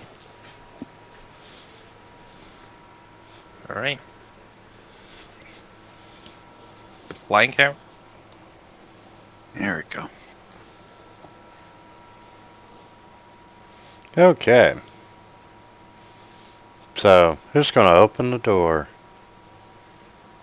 I think we need to be on another layer. Ah, shit. Need to move us from the ah shit layer to oh okay. God damn it. That's the one thing I do not like about this plugin.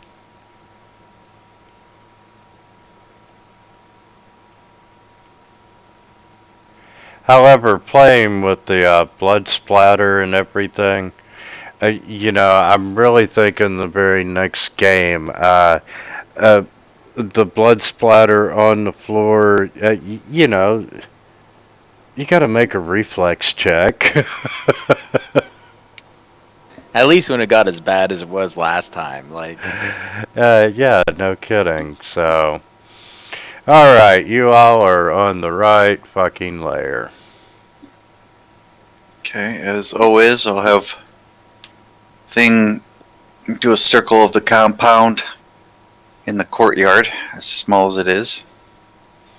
Yeah, as thing circles around, he does see that in the back, there's a couple of Zorbos back there, 4 to be specific. And, they just appear to be doing their own thing and not paying any attention to anybody, but other than that, that's it. No back doors, no windows. I'll tell Kathma that there's some angry koala bears in the back. And would Katha recognize them as Zorbos, or? Yes. Okay. Zorbos hostile by nature, or is it just they're just a bunch of animals that just do things like monkeys?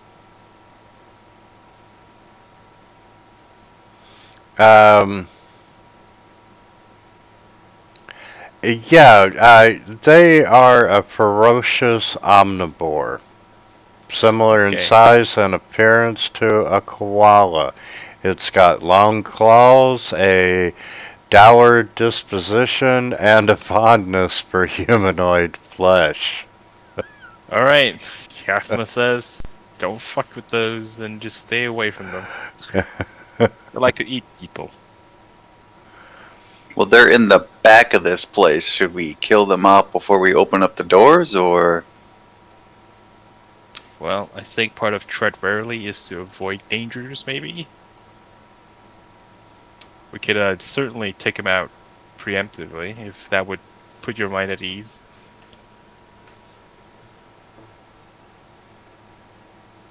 Stay in the light.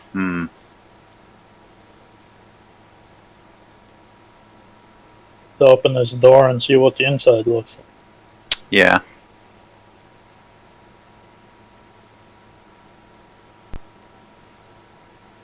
And I'm just going to put the Zorbos on the map.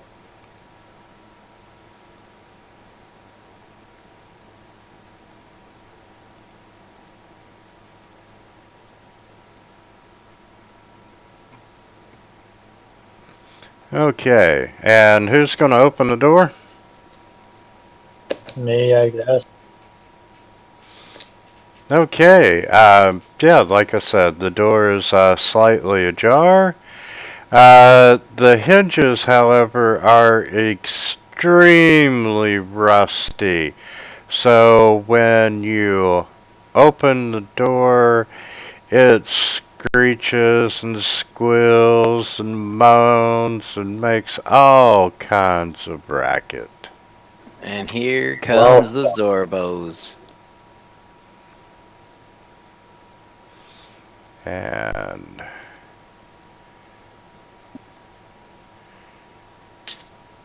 let's see.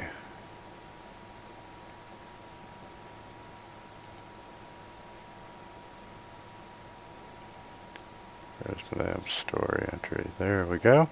Okay, opening the door reveals this dark corridor, and the walls are covered with these painted reliefs showing Omuan people hunting and harvesting and planting and making weapons and drinking and fighting and weaving and skinning animals.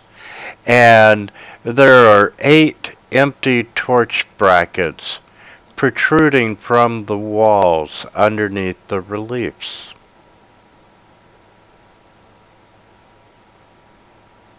Stay in the light. Empty torch brackets.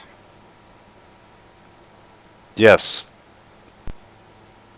And we don't see a stack of torches anywhere. that is correct. What if I send some dancing lights like ahead of us, like into the torch sconces or something like that to glow? I have 10 torches, but that's not going to be enough, I think. How many are there? 1, 2, 3, 4, 5, 6, 7, 8. 8 right now? Probably more. Down. Assuming we want to fill the ball. I don't know if we do.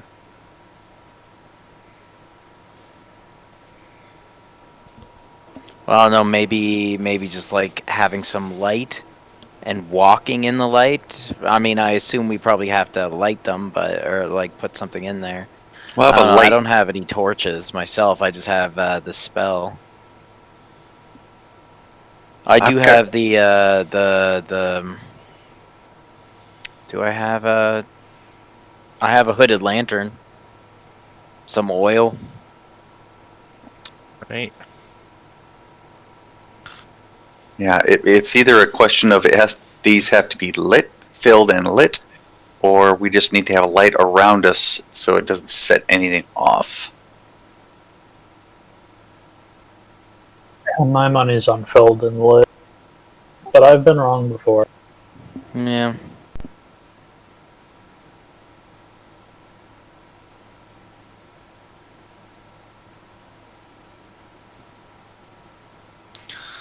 Alright, I don't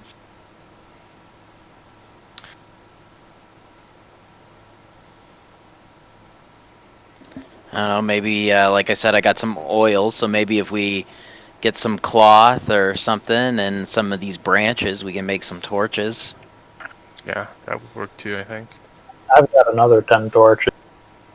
Alright, so we've got 20 between us. All right, That so should we be got good. 20 right now. Yeah. We can pull them back out on our way out, so it wouldn't be a total loss. Alright, why don't we just play it safe and just do it a torches way, maybe? Anyone against that? No, Nope. Nope. I'll do a light cantrip on my quarterstaff just to be double safe. Okay, so you're gonna light torches and stick them in all the sconces, right? Oh, yep. Okay, yeah, as you work your way down the hallway, lighting torches, you're throwing a lot of light on the subject, and you can clearly see the door at the end of the hall. And other than lighting up the hallway, there was no effect. Okay. All right, I guess we gotta go in. Let's do it. Oh, actually, to light the torches and put it on. I would have, yeah, that would have needed to be like back here or something.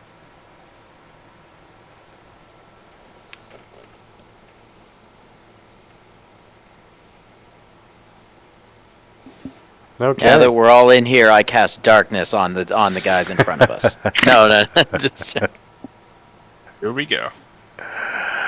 Okay. Nothing's happening, and you're just walking down the hall.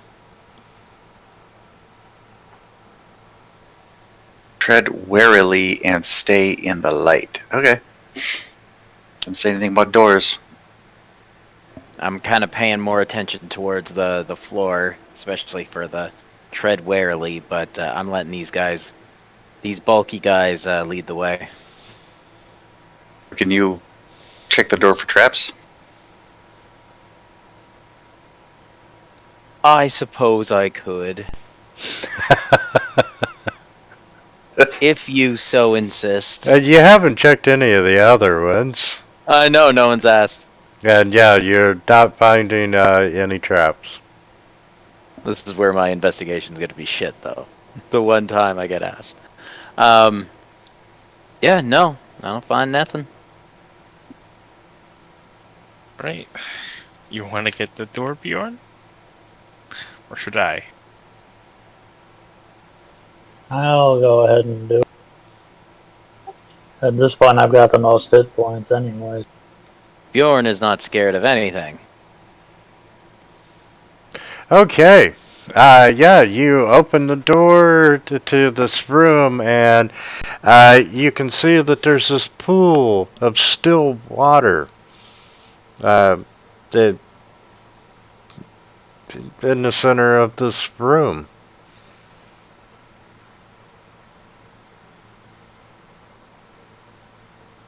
Okay.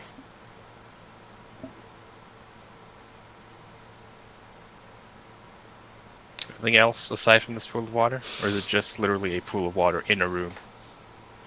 It's a pool of water, and Bjorn, as you step closer, you can see that the water is just so still, and it's reflecting the ceiling of the room. And you know, you're staring at it for a moment, and There's above you, me, isn't there? There's a vampire just waiting for you.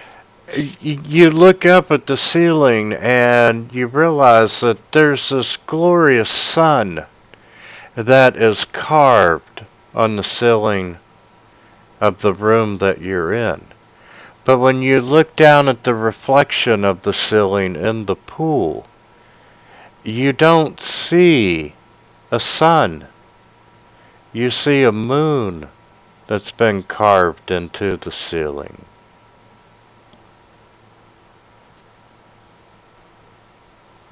That's interesting.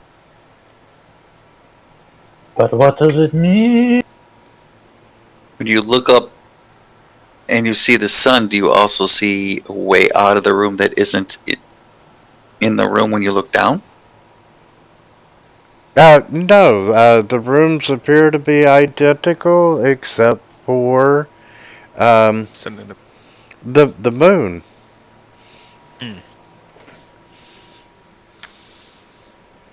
How tall up is this? Does Glorious Bjorn sun. see himself in the reflection of the pool? Yeah, that would be the next obvious question. Is it really a reflection? Like, if he's looking over and seeing, like, does he see himself, but, like, above him is the moon, or is he not seeing himself and he's just seeing the moon? You know, when Bjorn looks into the water, he is seeing the moon. He is not seeing himself. You're the vampire. I mean, Attack it? That's Attack the water, Bjorn. very obviously not a reflection.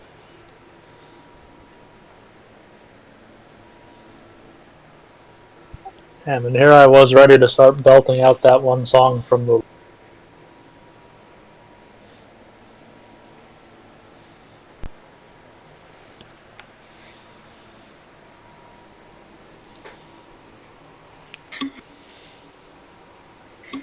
I'll send my dancing lights into the pool. Like just like below the surface, like swirling around, seeing if it disturbs anything or. Yes, as they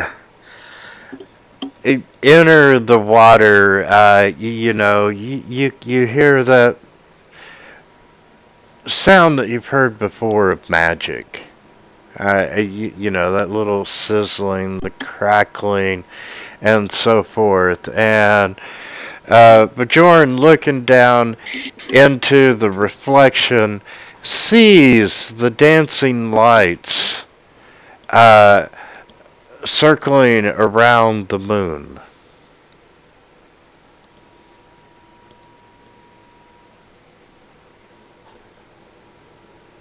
So he can't see himself. It's not a reflection, it's showing the moon. But the orbs can go down and be where the moon is. Correct. Swirling around. So the water is just not reflecting, so maybe it's not water at all, it's another parallel opposite world? Who wants to go dimension hopping? I hate portals.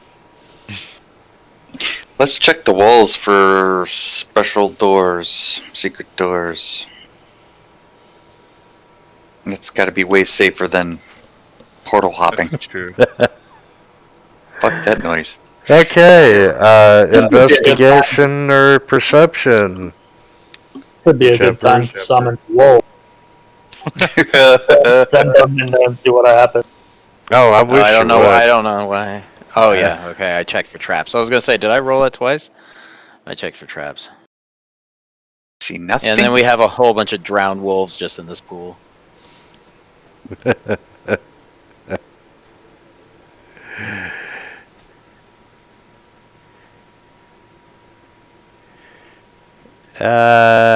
Yeah. Where you all are currently at, none of you found anything. If you would like to Alright, shuffle and re-roll, you're welcome to. Sure.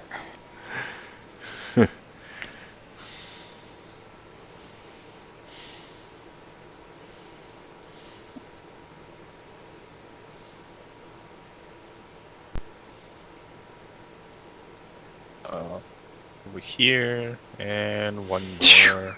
I don't even find myself. Okay. Oren, you're looking at that wall at the end, right? And, you're frustrated. There's nothing here. It's just a wall. And Bjorn is going to come down and just walk beside you, or stand beside you. And he's like, hey, buddy, how can you miss that line in the wall right here? And Bjorn points out a secret door.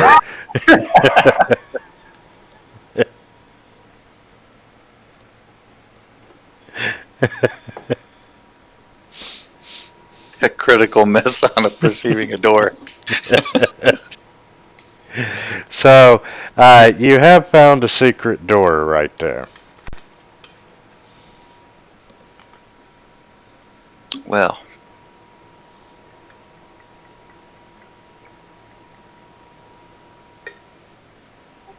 Well, let's open this bad boy and see what's on the other side. Go there instead. Okay. I'm gonna go outside in shame. Opening the secret door.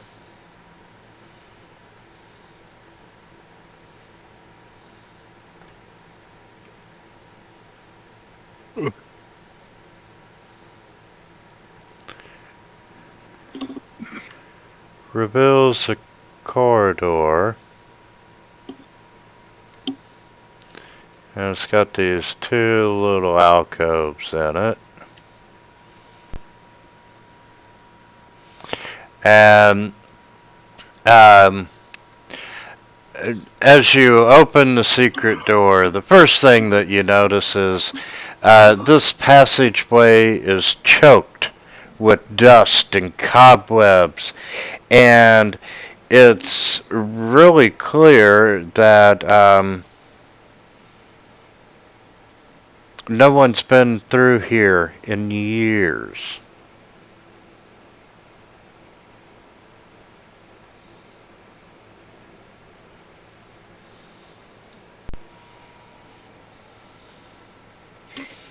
And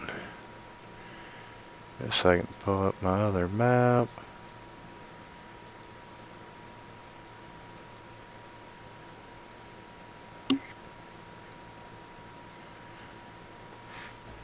Yeah, so far, that's what you can see. Okay. I'll tell them that I'll send Thing in as a spider on the ceiling and have him scout it out. Okay, Thing, actually moving into the corridor and around the corner, is able to see the backside of what appears to be a secret door. And there's 3 sets of iron bars locking that door from the side you're on.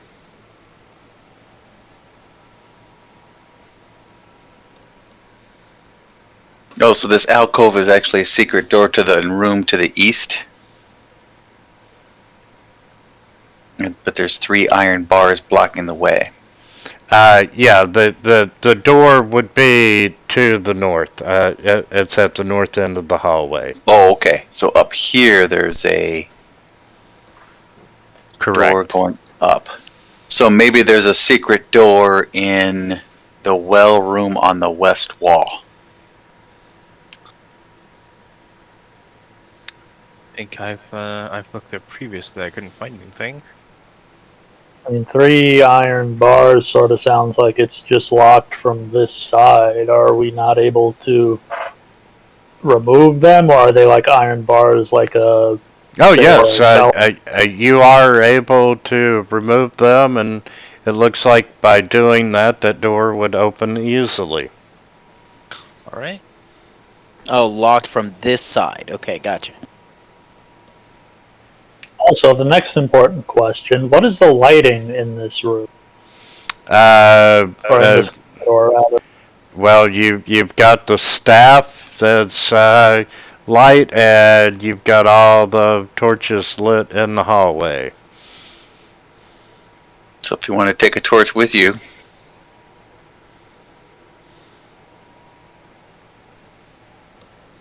Other than that, it is dark.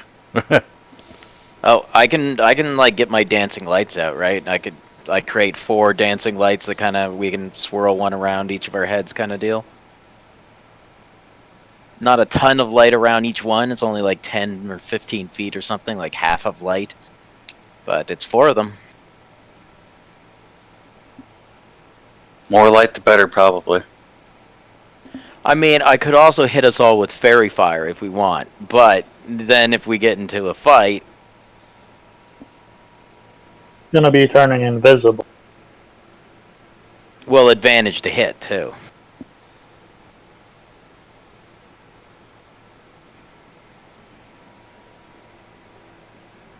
Let's probably just go with the dancing lights. I feel like Yeah. depending on how thick the cobwebs and shit are, we could probably set something on fire if we're carrying Torches. I mean, they still might be, as far as we know, they still might be doing something, you know? Well, we still have another And we have more torches, like Yeah, we needed to. a ton of torches, so everybody has Got a source of it. light, and we should be okay. I've got light on my quarterstaff. Kathman's got a hooded lantern, right? No, Yeah. that's Diego. I have a Diego. hooded lantern, and I also have dancing lights. Okay. And Kathman, what do you got for light? He has more torches. Okay, well, just light a torch for yourself and hand one to Bjorn if he doesn't have one, and that way each person has a form of light. Well, I can give someone my lantern, and I'll just have dancing lights swirling around me. I've still got torches. Cool. Alright. Let's do that.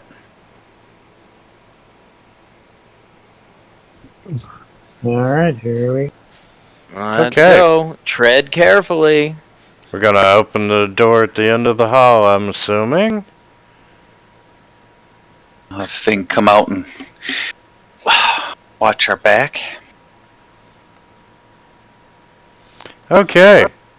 You open the secret door, and you see a room that looks just like the other one that you were in. However, on the ceiling of this room are the dancing lights, because I don't think you recalled them, and the carving of a full moon. The walls here are decorated with these reliefs of, the Omuan people carrying out their daily chores. And as you look into the pool, you can see the ceiling of the other room. So this ceiling is mirror opposite of the other room, basically. Correct. Going in one pool pops you out the other pool. That is correct. Which idiot of a priest commissioned this shrine?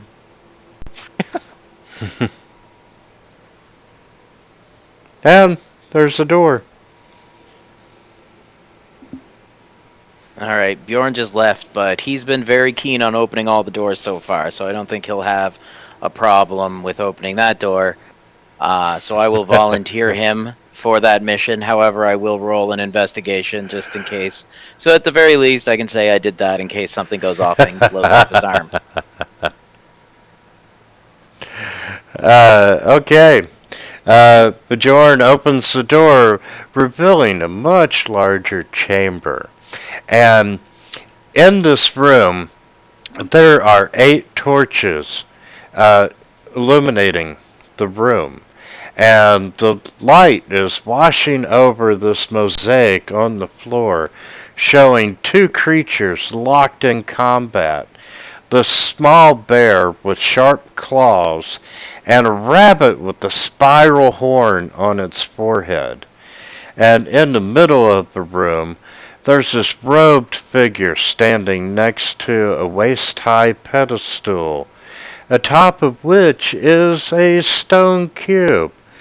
The figure is bald, and he has one hand on the cube, and it takes you just a moment to realize that that figure is a statue.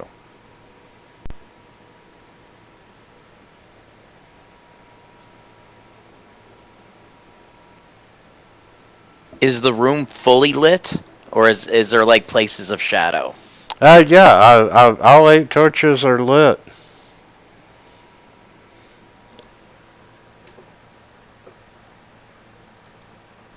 Like, huh.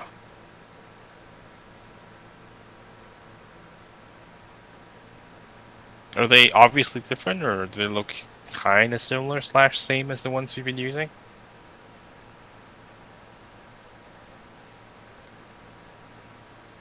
I'm sorry.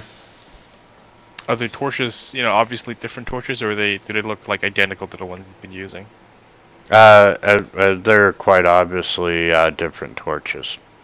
Okay.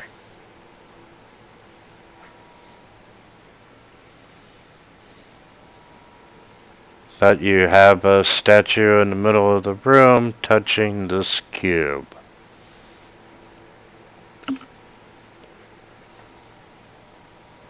Okay. You think we mirror it? Touching the cube. Yeah, but like, mirror style, so like opposite hand or whatever. Or opposite side, I guess. I don't know. Try. I don't. What's the mosaic show? That's the question. Yeah? I'll send in Thing to fly in. Yeah, let's do that. Because I still don't know what trial would want this to pass. The mosaic shows Opalaka, the Zorbo, fighting Ilgen, the unicorn rabbit. Okay, and then the statue of the dude touching the cube, is he holding the cube? Just his hand on top of the cube? His hand is resting atop the stone cube. Okay, so we couldn't get the cube away from him without breaking the statue. And the figure is bald and is wearing robes. But it is a statue, or are the robes real robes? It is a statue. Okay. Yeah, Everything about it is a robe. It's a statue. Yeah, you know, you've seen enough. It looks like it's like the dude could be a wizard, just by the way the robes are cut. And he's like pinning the stone cube to the pedestal, like his hand is sort of like preventing us from maybe like Jenga-ing it out or something, you know? try it out. Well, you might be able to Jenga it out. Okay. But the statue does not look like any of the other artwork that you've seen in the city. Did the wizard turn to stone when he touched the cube? Oh, I see what you're getting at. Oh, yeah. Well, his robes are also stone, right? Does that Yes. affect clothes? Yeah, turn to stone is all of you. Okay. But the room is lit. The room would've- is lit. I would have thought it would have been if he tried to steal the cube in darkness, he would have turned to stone. But the room is lit. What about these torches themselves? Is there anything special about them, or are they just random torches that, you know, probably from the wizard or whatever he is? Well, they look like normal torches, but you know, as you're standing there watching, it seems like they're eternal flame torches. They don't seem to be consuming any of the fuel that's on the torch or anything. Oh. And you notice that the torch handles exactly fit the sconces on the walls. As where the other torches that you put in, you know, some were bigger, some were smaller. Oh, so these were like almost made for this room, is what you're saying? Yes. Yeah. Maybe they turn off though when you touch the cube. Right? So if you don't have your own source of light, then it's dark in the room as soon as you touch the cube, and then it petrifies you. So we should make sure Or there's it's light like in an the room. illusion, or I'm still trying to figure the purpose of the water, though. Unless it's a trap that we didn't activate, like... You want to try? Well, he said earlier that your dancing lights that you sent down the pool came up on this side, right?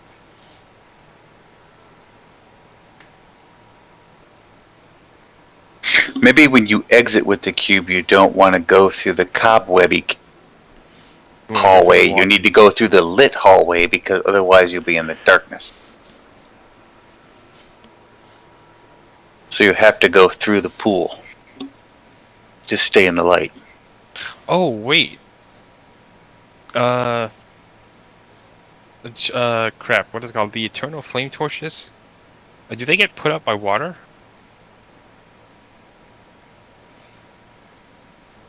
Anyone know? no idea. They do? I have no idea. I don't know. Oh. Yeah. And yeah. Yes, they would get put out by water. Yeah, you're all so close anyway. I thought you had to like carry one of the torches with you and then go through the water. But So then, what if we shit, also light the torches? Like you said, the torches are in there, but none of the fuel is being consumed by the fire. So why don't we light no, real they're fires burning. on? They're burning, but they're not Yeah, consuming the wood because they're they're magical torches. Yes, they are Okay. magical. I didn't know if it was just like kind of maybe like an illusionary effect on it, and that we could also maybe light it, and by that it would open something. Or... Okay. What are these two little semicircular things in the wall?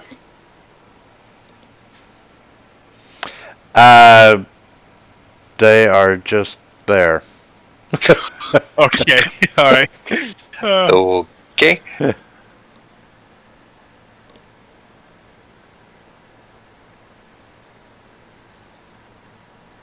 It's kind of weird. Like it's kind of filled out on the other side, but on this side it's hollow.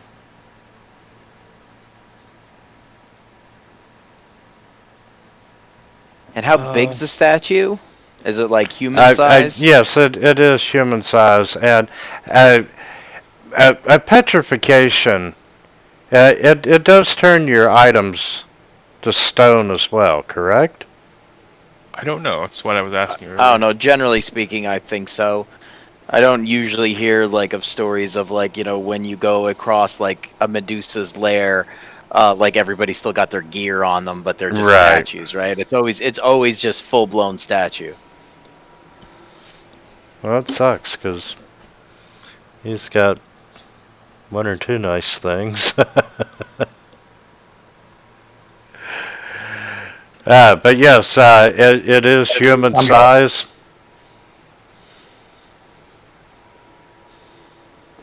What if I don't know, we use a stick to like try to poke it out, or But if we all turn to stone for trying to mess with the cube, So wait, what happened? What I missed? welcome back.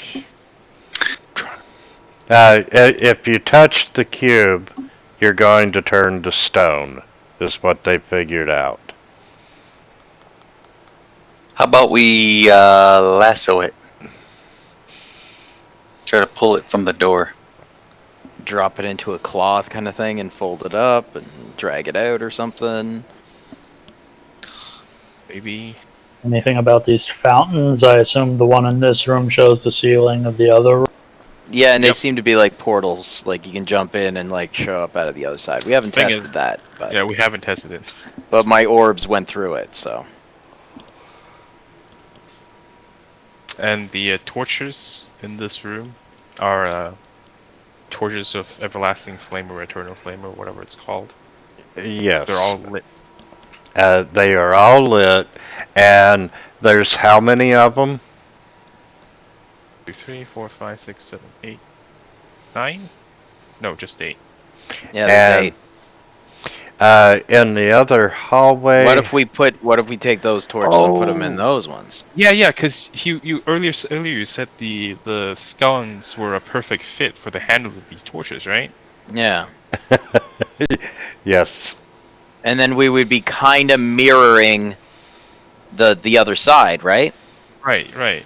Would we? This whole Yeah. theme, the whole theme of this thing seems to be like one side and the other side. Yeah. We can give that a go. I mean, we got plenty of torches, so. Does someone want to take one and jump through the water and see what happens? Alright, well, just let Kappa try and take one first to see if that turns you to stone as well. Okay, you grab a torch and you're not stone. Alright? Are you gonna try going through the pool? Sure. Okay, you jump into the moon pool and you come out in the sun pool. Your Aha. torch, however, is not lit. It's okay, we got plenty of torches here. Yeah, those torches are already lit, so you can just like walk over and kind of start it back Yeah. up again. Alright, I'm gonna start my torch back up here. As you try to light the torch, it does not light. Ah, crap. Gotta put it back in the You're gonna sconce. Oh. Okay, yeah, let's try that. Kappa tries to But come replace. back through the pool. So you jump in the pool, you go back to the other side, you come back to the central chamber, stick the torch in the sconce, and it relights. Oh, it has to be in this. I totally thought we were talking about like just sticking it into that scone. Alright. So go Okay. around outside the Not water. what you thought. Oh my god, you have to go the long way. Okay, let's try this. Oh, Try and go- I see. Because if we had gone through the fucking portal in the other room, we wouldn't have been able to open the secret door from this. Oh, because this is the side that was barred with the 3 iron bars, right? Correct. Oh my god. Screw this place. Alright. So, Played ourselves, boys. yeah, you have to take all 8 torches out of the one room. And if you hadn't found the secret doors, you know, how do you get the torches over there without going Yeah. through the pool? Screw this place. Oh yeah, because so we went basically the right way instead of the intended way to make people go through the pool Yeah, first, and and then try to figure out exactly what they were what is the supposed puzzle? Yeah, what is Yeah, the puzzle? Without But knowing unfortunately, we kinda figured half solved it. we weren't willing to jump through the pool right away, and we went the other way. We figured it out. Okay. This entire time I've been trying to figure out what trial are we supposed to overcome for this little like thing, and just I couldn't get it. I couldn't get it. I was too So- hyper focused on trying to keep the light in all areas or something. So From the wizard, I am going to give you one of his items, which is an immovable rod. Oh yeah. And it is now in the party sheet. Those are nice. Especially useful if we're doing a lot of rope climbing. And no one can unpetrify him, correct? Don't think so. We'll go with that. anyone got a stone to mud? Just make a mud, and then we can take the cube. Revivify. Once you get all the torches over there and all the magical torches are out of the central chamber, it's safe to remove the cube. Okay. Do we smash his hand? No, you're able to respectfully get the cube out of his grip. When you're stuck from a petrify, like spell or flesh to stone or whatever it's called, are you like subconscious or are you just incapacitated? I think you're like frozen. Is kind of general sort of thing, but I don't know. I suppose that would be kind of like a decision based on the villain. Oh yeah, Yep. I guess. Like if I had something that was like Doctor Who, Weeping Angels thing where they feed on your terror or for whatever, then sure, maybe you'd be still alive and aware in there. But if you were like, I don't know, a Gorgon or something, I think that you'd just wake up and be like, oh, what happened? Okay, you now have your 7th cube. Congratulations. Are we gonna, just leave the wizard here? Are we gonna bring an end to his eternal torment? If there's even one, I don't even know. Someone, if we come across the potion of whatever, you can come back here. Alright. How could we give him a potion? I don't know, pour it on. I don't know how that works. You chisel a hole in his lips and... We He need to comes back to find you. like a monkey tail, and then cast Flesh the Stone on it while it's pressed up against him. So if he ever does become unpetrified, then maybe he'll just have a monkey tail. Then if we find some wizard who's out for revenge that we've never seen before, but he has a monkey tail, or just like shopping for stuff, we'll be like, hey, it's that guy. We're the one that gave you the monkey tail. How'd you get out? Okay. The 3 shrines was all I had prepared for tonight. Right. Oh, we were super good. Didn't no Slaughterfest Charm Massacre this time. Yeah. And I so cannot wait till the wolves come out. Oh We god. still have those crazy Zorbo that are just hanging out back there. And for those, well, actually, the Zorbos won't attack you as a group. They'll wait till you're alone. Oh, sneaky little bugger. Yes. For those that wasn't present, when Diego gave Orin the charm of summon animals, Orin noticed that there was something a little different about this charm than the one that he had just used. It's like it's just a tad bit heavier. It's like it's packing something extra. Even the feeling of magic that you get when you hold the item, it just feels a little bit stronger. Reminds me of like the old gunslinger class or something like, oh yeah, you got some really cool, powerful stuff, but if you roll that one, Absolutely. your whole arm's getting blown off.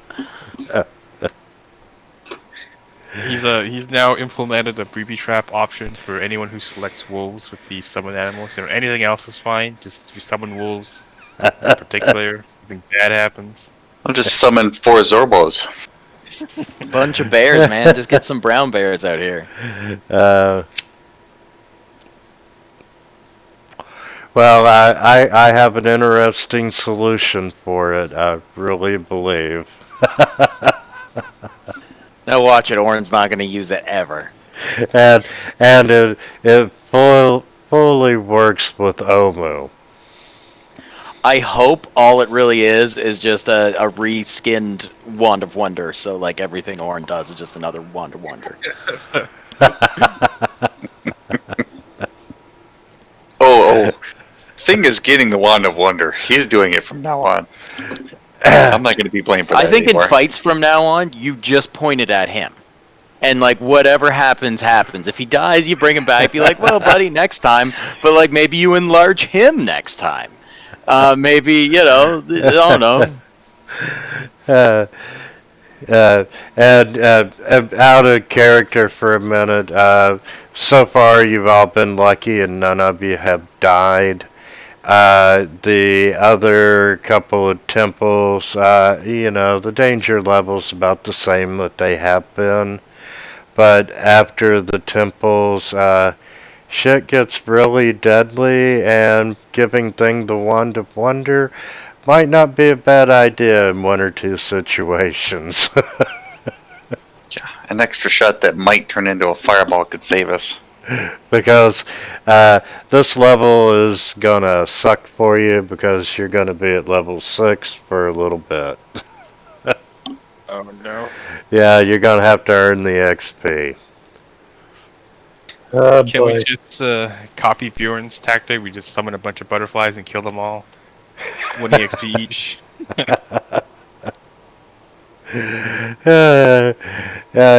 Well, I would let you do that, but God knows what's gonna find you while you're doing that.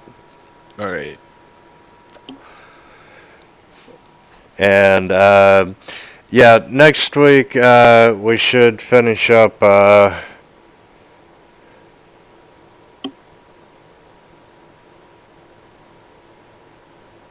the 2 temples and get to the next major story arc, of which I alluded to right now, which is Rosnisi and the slaves. Um, this is the second time that this section of town has popped out with the Yunti, and yeah, they become a major part of the story here in the next session or two. And also find Resnisi's ghasts earlier. Yep. So So we got 2 more temples to find. 2 more temples. All right. Find a way to survive 25 snake men. Honestly, it's a little more, and it's called the Temple of the Night Feign, and it's all Yunti and so forth, and it's the only part of this module that I thought the storyline was a little different. I can't see characters willingly do it the way that it's written. Oh boy. Oh, that is interesting. Yeah. So, anyway, same time next week, and then we're off the 4th. Shears out on the 11th. As it stands right now, yep. Taking a vacation. Can't believe you.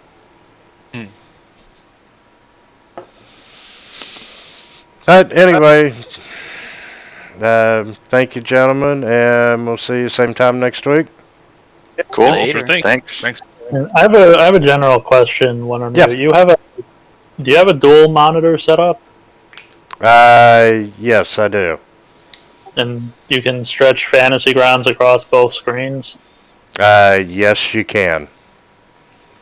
I need to figure out how to get a second monitor set up on my tiny ass desk because I can't fucking deal with all these windows on the single screen. And something else. 4K TVs are really fucking cheap. I'm running a 4K as my primary monitor. You know, it's not the sharpest thing in the world, but I finally got enough goddamn room for Fantasy Grounds. Yeah, I don't know if I could have anything bigger than what I've currently.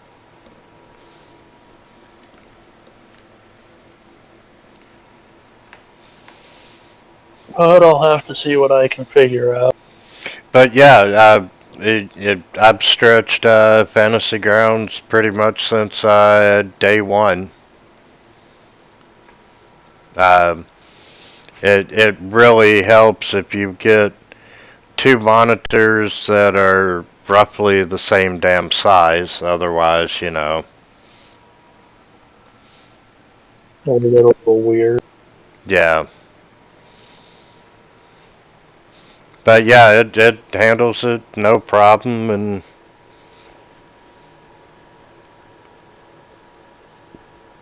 All right. cool beans. That being said, I will see you all next week. All right.